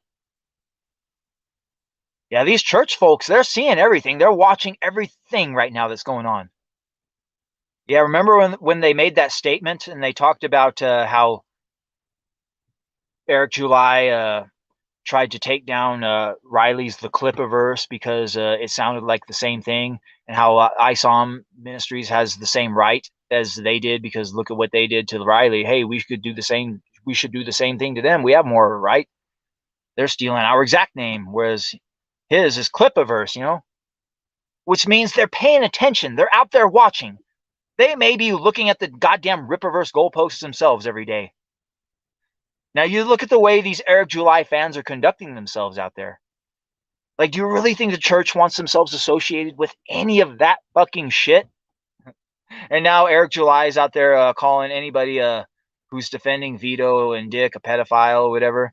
Now the church has already got kind of a rocky reputation, you know, with, you know, the priests and the pedophilia scandal, whatever. The last thing the church is going to want to have to do is associate themselves with all this pedophile bullshit that Eric July is throwing around out there. Like, Jesus Christ. Like, he's going to have to change the name. He's going to have to change the name is the bottom line, is what I'm trying to say. Long way of getting around to say it, but he's going to have to change the name. He's going to eat crow. He's going to have to fucking lose face. But at the end of the day, like, what does it matter? Because the name is never even used in the comic. It's never used in the comic, not once. No one ever says, hey, you're the old superhero ISOM, aren't you? Like, no, nothing like that, no. He goes to visit the tailor guy. Like, hey, I know you. You ISOM, ain't you? Nothing like that, nope. It's just right there on the cover, and he's wearing the fucking suit and shit. Although he's never wearing the suit throughout the comic. It's a complete bait and switch. False advertising. Yeah, the whole thing is a fucking joke. The whole thing is targeting people that don't know shit about comics. Normies who have never really consumed comics in their lives. That have absolutely no basis or frame of reference for understanding how bad the comic truly is. Like, he can only pull the wool over the eyes of those types of people. Because people like myself, people who have actually consumed a large amount of comics, people who create comics and manga, that kind of shit, they can see through his shtick. They see through that motherfucker. They see him for the charlatan that he is. Yeah, his shtick only works on brain-dead normies that have never read comics before. Those are the only types of people his shtick works on. Yep, the guy's a fucking grifter is what he is. A fucking grifter piece of shit. What are you talking about, Big Daddy? He's not a grifter. I paid him money and he gave me the comic. Now, there's a difference between a grifter and a thief. A thief will just simply steal your money. A grifter will trick you into giving up your money willingly. That's what this fucker is. He's a grifter. He tricked them into giving up their money willingly. I ain't going to knock the hustle, but it is what it is. The guy is a fucking grifter. Fugazi. Fake as shit. Created a fucking... the paper version of his bathwater to sell to his stupid cuck fans is what he did. Yeah, ironically enough, the only person that really has been calling it straight in this whole fucking thing has been Rackets. Rackets himself. Yep, boy, he's really been taking it on the chin for it, too. And no, I'm not talking about the loads from his wife's bull. No. Yeah, online, like all of the Rippatards are coming after him. Yeah, they're trying to force him to choose a side. It's either you're with Dick and Vito or you're with Eric. This is some Tupac shit. Like, no fucking joke. Like invoking the name of Tupac. No fucking joke. Like, motherfuckers, you don't know shit about Tupac invoking the name of Tupac. Like, Big Daddy, I've been on a track with Tupac. Tupac and Biggie. You don't know shit about that. Fuck.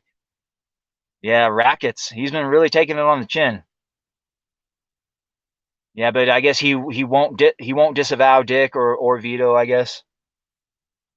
So the Rippatards are coming after him. Fucking rackets. Yeah.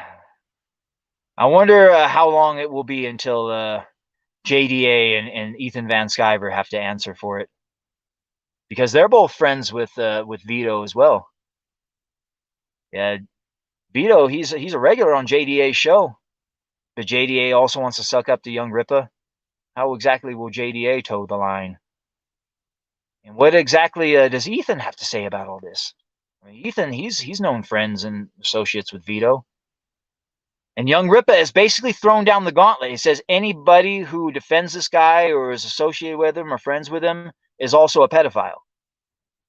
He's thrown down the gauntlet. So does this mean John De La Rose and Ethan Van Sciver are also pedophiles? We have to ask this question. Nobody in Comicsgate's gonna fucking ask it. I guarantee you. Yeah, this is the difference between Rackets' audience and Comicsgate audience. Like Rackets, I mean, he may be Baldo Cuckins.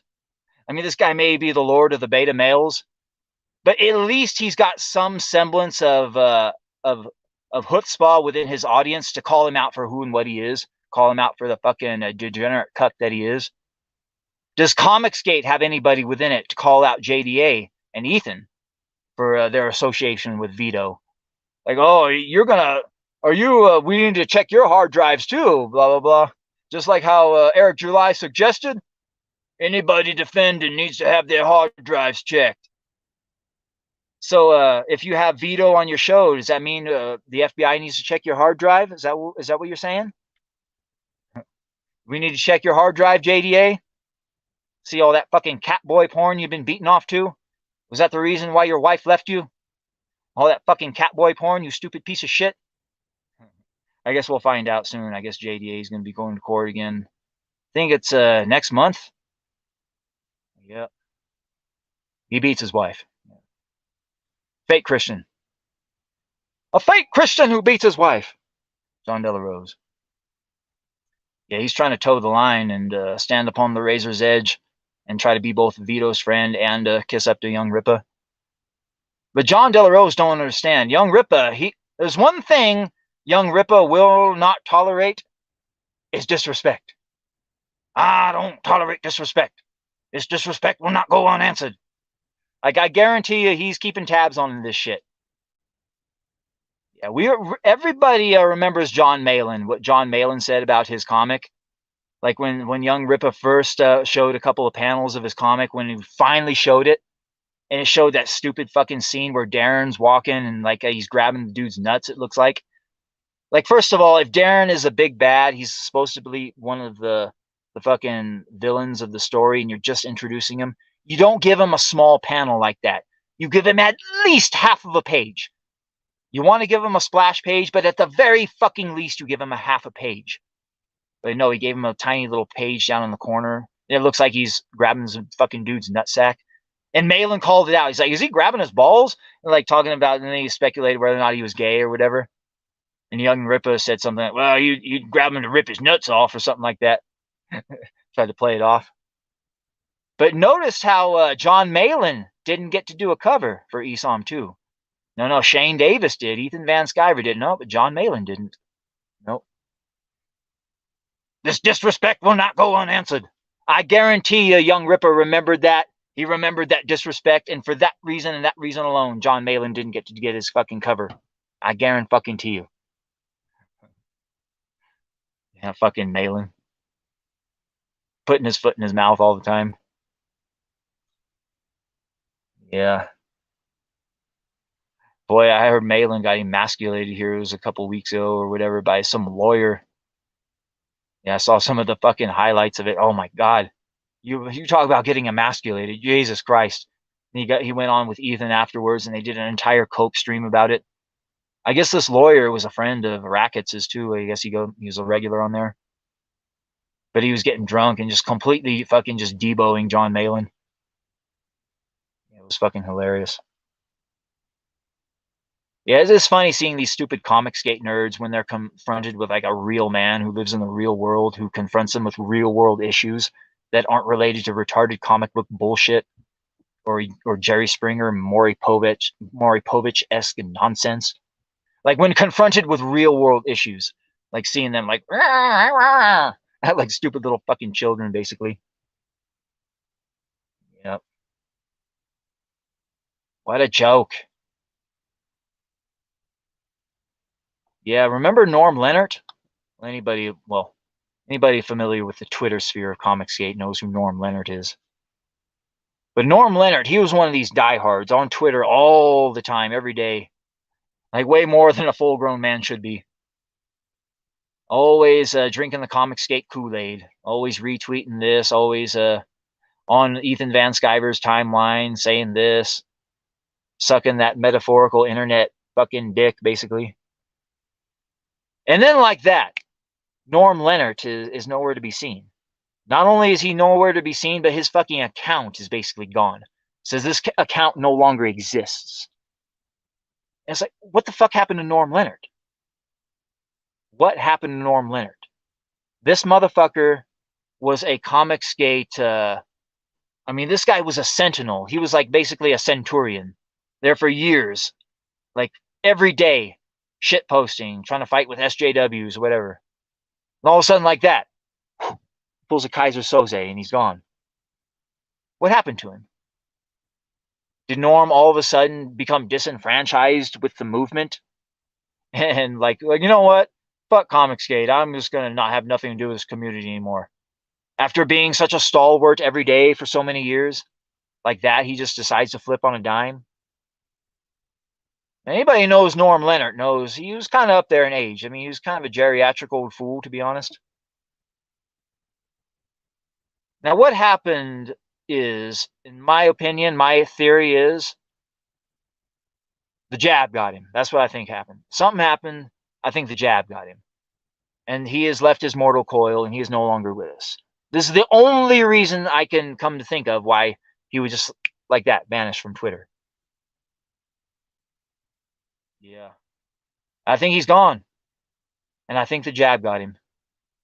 I think he followed in his mentor Ethan Van Sciver's footsteps, and he got the jab because Ethan got the jab. And I think an itis got him. I think that's what happened. Yep. All those years fighting the SJWs. All those years of retweeting those terrible fucking books, their Indiegogo links and all that shit. All those years of sucking that metaphorical internet dick. And what happened when Norm, like that, when he just disappeared from the internet? What did Comicsgate do? Was he memorialized? Did anybody remember him and his deeds? No. Nobody remembered him at all. Nobody even sent out a fucking tweet on the goddamn Comicsgate community thread memorializing him. Nope. The only motherfucker I saw that even basically acknowledged his passing was our good friend Dave Voles. He was the only one. Yeah, said pour out a little liquor.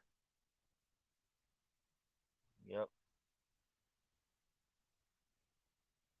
It just goes to show what that community really is, what it's all about. It chews people up and it spits them out. No matter how fucking loyal you are for how many years, even if you fucking die serving the cause, you ain't going to be remembered by any of them. Not even a memorial stream. Nobody even had a memorial stream anywhere. Where was the horse and the rider? Where was the horn that was blowing? Where was the 8-hour-long Lord Finatra memorial stream? Where was it? Where were you, Lord Finatra? Where? When Norm Leonard was dead from the jab, where were you? You were nowhere. Nowhere to be found. No, we'll fire up a stream for Donovan Crip Daddy, though. That's who we'll fire up a memorial stream for. Fuck Norm Leonard. Fuck him and his Mr. Potato Head memes. Fuck the guy. No, seriously, fuck him. All he ever did was try to talk shit to me. But even then, this little soliloquy I did about him was probably the most anybody has even talked about that motherfucker since his passing. So even Big Daddy, though I was an enemy to him, Even I have done him more honor than all of Comicsgate combined here tonight on this show by speaking of him and his deeds and memorializing him in my own way, my own trollish way, I guess. Your Mr. Potato Head memes will be missed, Norm, by some.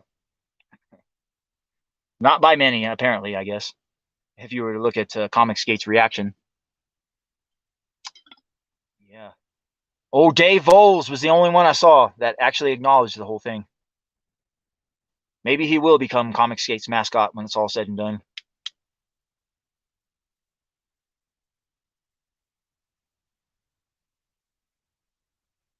Yeah. Ethan got banned on Twitter, too. This happened my little hiatus when I wasn't streaming. His precious Twitter taken from him. Well, he loved his Twitter almost as much as he did his YouTube, probably even more. He spent more time on his Twitter than he did his YouTube. Talking about how important the Twitter was to his business for, you know, getting the links out there to his campaigns and all that shit. And then all of a sudden, like that, gets suspended off of Twitter. I'm still not 100% convinced the reason he got suspended was the reason he said. Like, supposedly the story is that he was posting gay porn. That was the reason he got suspended. But all of the quote-unquote screenshots that got him suspended, people were posting those screenshots all over the place. Like, hey, look, this is what he posted that got him suspended. Like, if that got him suspended, then shouldn't it get you suspended too? One would think. And the post that he did was from August 17th. And it was several days later, August 20-something, when he actually got yeeted off of the platform. So did they ban him for tweets that he did several days ago? Is that what happened? Or did he find himself lured onto a thread with a whole shitload of SJWs, and he accidentally made a threat of violence against one of them, and they flagged him for that? Because the last thing Ethan's going to do if he accidentally did that is to say that that's what he did. No, he's just going to say the thing in which he can save the most face, you know? And one of these SJWs was trying to claim the scalp, saying that, oh, it was this picture, because they probably reported him for it or whatever. But several days had gone by, and then nothing happened. All of a sudden, he gets whatever, and like, the only person who truly knows why he was suspended is Ethan. And if it's too bad and if it makes him lose too much face, he's not going to tell us the real reason why he was suspended. Now, he had a whole shitload of followers. He had a check mark. He was making ad revenue, whatever. Would Twitter really suspend him for posting just some random pictures of gay porn or whatever that several other people reposted? That nothing happened to them? Or did he fuck around and make a threat of violence to some stupid SJWs on a thread that he got lured to? That's the question. I wonder. Yeah, only Ethan knows. I'm not buying it, though. I'm not fucking buying it that was the reason. Unless they just went back through his timeline and just started striking him for a bunch of random shit. And they struck him for an old tweet he did several days ago, and Twitter finally decided to hit him with it. I don't know. It just doesn't really make sense to me. Sometimes your bullshit meter goes off. And that's where my bullshit meter's going off. I don't buy the narrative that it was the gay porn that got him banned from Twitter. I don't buy it. He had too many fucking followers. He was making too much money for Twitter. He was too valuable an asset for the fucking platform. And if those pictures were so bad, why didn't any of the other people get banned as well who were reposting it? Makes no sense. Yeah.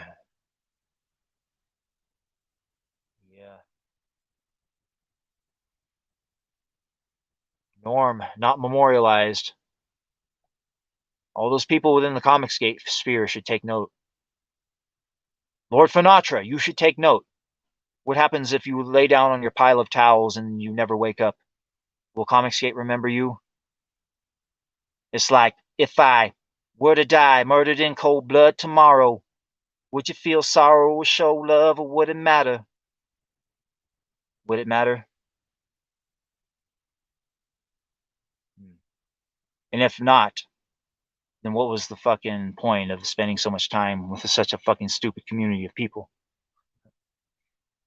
And would you have anything of value to leave on this earth that anybody would remember you for, other than a bunch of fucking stupid shitty streams?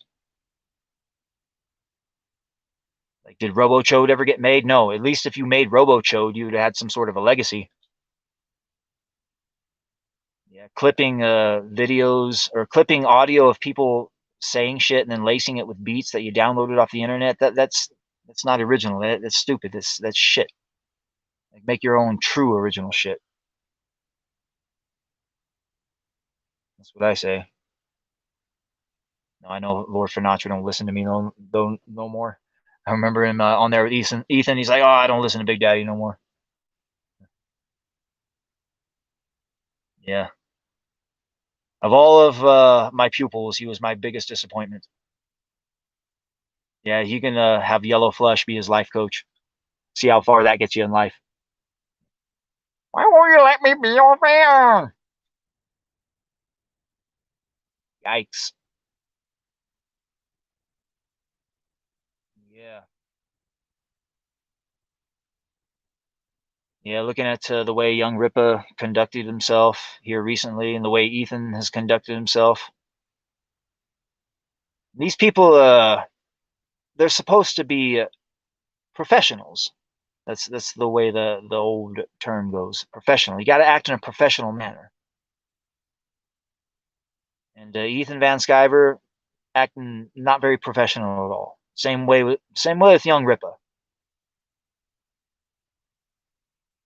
Yeah, and here I am, Big Daddy. I kind of stand at a crossroads in a way. Now that I have a comic ready to be put out there, like, I stand upon the crossroads. The one hand, shitlord. The other hand, professional. And it's like looking at what happened with Ethan Van Sciver, his entire character arc, and looking what's going on with young Ripper right now. And now knowing that I'm at a crossroads myself, shitlord or professional. You can either be a shitlord or a professional, but you cannot be both. And I'm going to have to make that choice at some point. Which path? Shitlord or professional? Can I somehow toe the line and be professional? Maybe I can do that. Not many people can actually pull that off. Professional shitlord.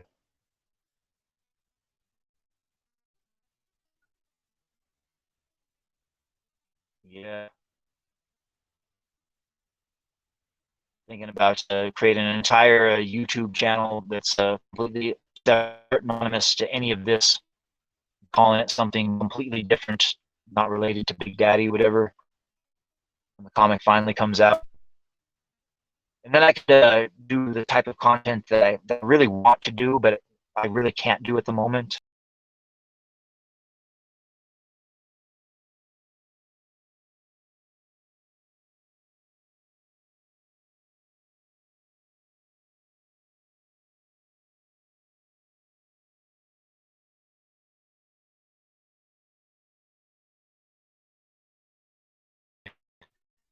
College course on how to fucking write a comic is what it is. I take is Young Rippa's comic, and I basically dissect that fucking thing and say exactly what not to do, how not to write a comic. What I want to do is like take that type of content and like do an entire channel based upon it, where you see these channels where it's from the artist's perspective, how to do manga, how to do comics. It's from the artist's perspective, but you don't really see it from the writer's perspective. And that's what I want to do, like how to create comics and manga channel, but from the writer's perspective. But nobody's gonna fucking listen to me or believe anything I say because I don't have anything out there. Like, but once I actually have something out there, then it gives my voice a little bit more credence, and people listen to me a little bit more. And then plus I could use it as kind of a stealth way to market the comic too, because I could use examples and use my comic for various examples and shit like that. Kind of like what these other people do, like Monitor Comics or Mark Prilly, people like that. My own spin on that type of formula. I would have to do a completely different channel though. Call it something completely different and kind of keep the Big Daddy name or brand or whatever separate from it, because Big Daddy as I am now, I'm kind of branded as the shitlord brand, you know. I'm not really branded as professional, you know. If I was to go down the road of the professional, I'm gonna have to completely abandon the Big Daddy persona or just completely flip on a dime. I don't know. That's the question, how to proceed forward from here. Trademarks, copyrights, all that, branding, being a shitlord or professional, etc., etc. There's a whole lot to it rather than just once you get the comic created, then there's a whole other caveat that comes afterwards. Let's put it that way.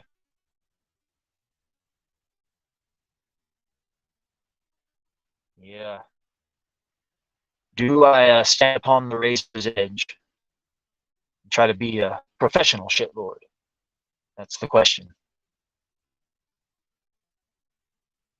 Because at some point, if I keep Daddy and have that name associated with the comic, at some point somebody within the sphere will find what I've done and associate it with me, like, oh, this is Big Daddy's comic, whatever. So it's like, fuck, should I just come out and just dox myself already? Full on face reveal, full name, everything. Just go forward like that? I don't know. I just don't know. I just don't know. Just say fuck it, go ahead with the Big Daddy moniker. And we'll see. We'll play it by ear. We'll see how it goes.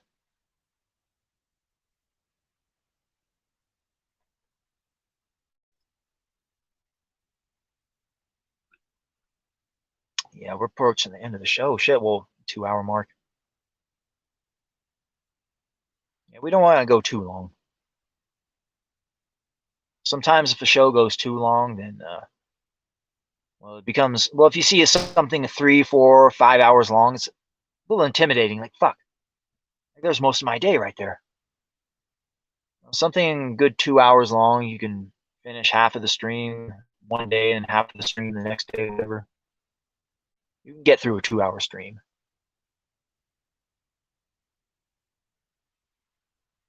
Yeah.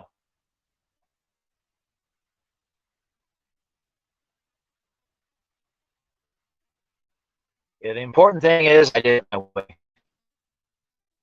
I didn't try to pander to anybody, and I didn't fucking try to grift anybody for money. Completely out of pocket. And it got done. Now it's all a matter of trying to figure out where to go from here. Where do we go from there? It's all the same shit, dog. Just another day. But now that the first graphic novel done, I need to get another fucking artist for part 2. But well, I don't really have the funds for it. Hopefully I can figure out a way to monetize the first one, so that way the first one can pay for the second one. That's what I'm hoping. Get a much better artist, a little bit more professional. His shit starts to kick up several notches once the next books come out. The first one was basically just to, lay the foundation, introduce the characters, the fucking story, the plot, the world building, the villains, all that shit, to set the stage, and then all of a sudden the real action begins in the next books. Those are the ones I can't wait to start writing. But oh shit, I gotta get paid my damn artists. Although fucking digital drawing pads are not that expensive anymore, and they're there are ones you can get that I can hook up to the fucking phone. So it's like, fuck, maybe I should just draw the fucking thing myself. I might have to do that. You know, worst comes to worst, I could always just draw it myself. Yeah. No matter what in life, find a purpose and do it your way. Don't do it no other way.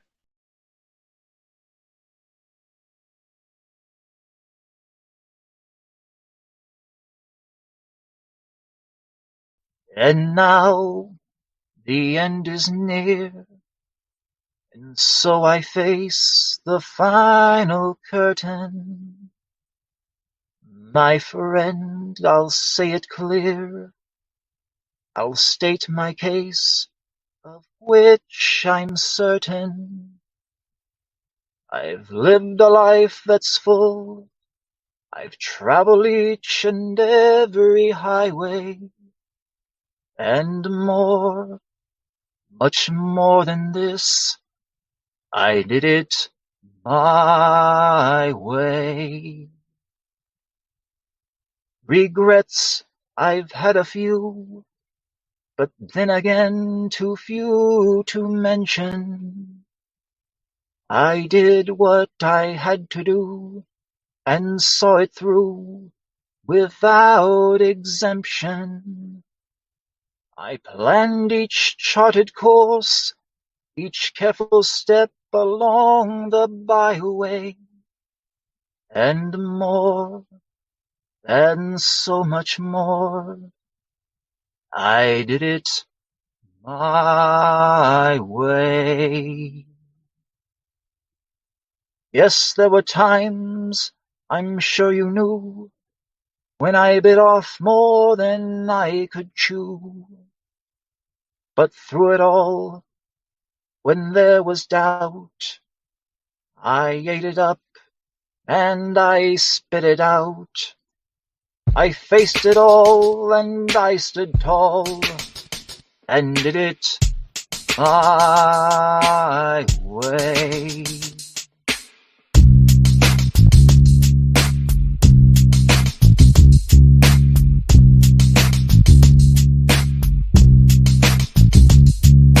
And now the end is near, so I face the final curtain. My friend, I'll say it clear, I'll state my case, which I'm certain. I've lived a life that's full, I've traveled each and every highway. And more, much more than this, I did it my way.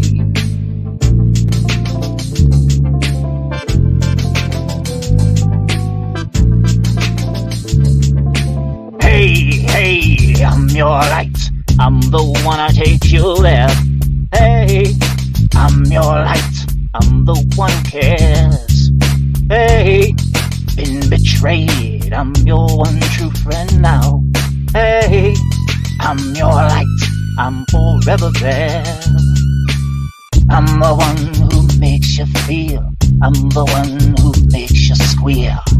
Sad but true, sad but true.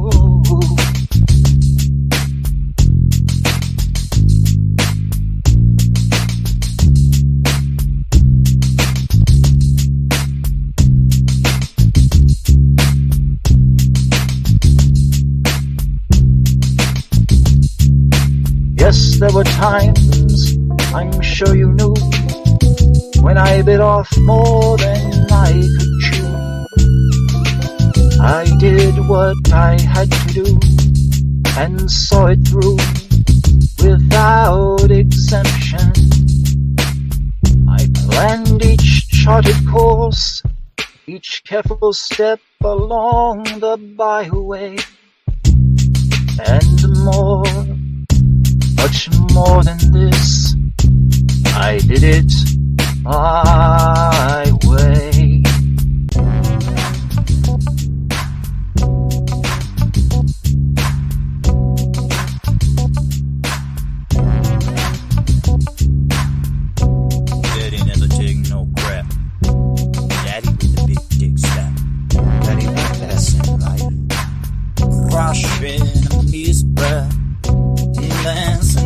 devil in the day, like the day and night.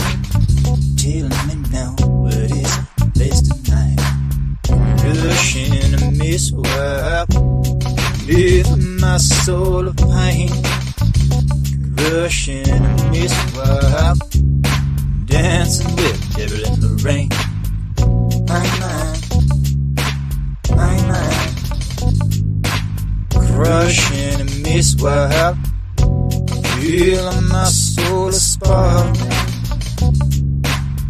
Crushing a mist world, dancing with the devil in the dark. Daddy never take no crap. Daddy with the big dick slap. Daddy with a pimp slap hand. Daddy be the back door man. Yo, what is best in life? Crush your enemies. What is best in life? Crush your enemies. Crush your enemies. Daddy never take no crap. Daddy with the big dick slap. Daddy with best in life. Crush enemies on sight. Yo, what is best in life? Crush your enemies. See them bleed right before your eyes. Hear them scream. Please don't let me die. Lamentation of the women. Feminism is a sin. Lamentation of that women. Crushing a mist wife. Dancing with the devil in the dark.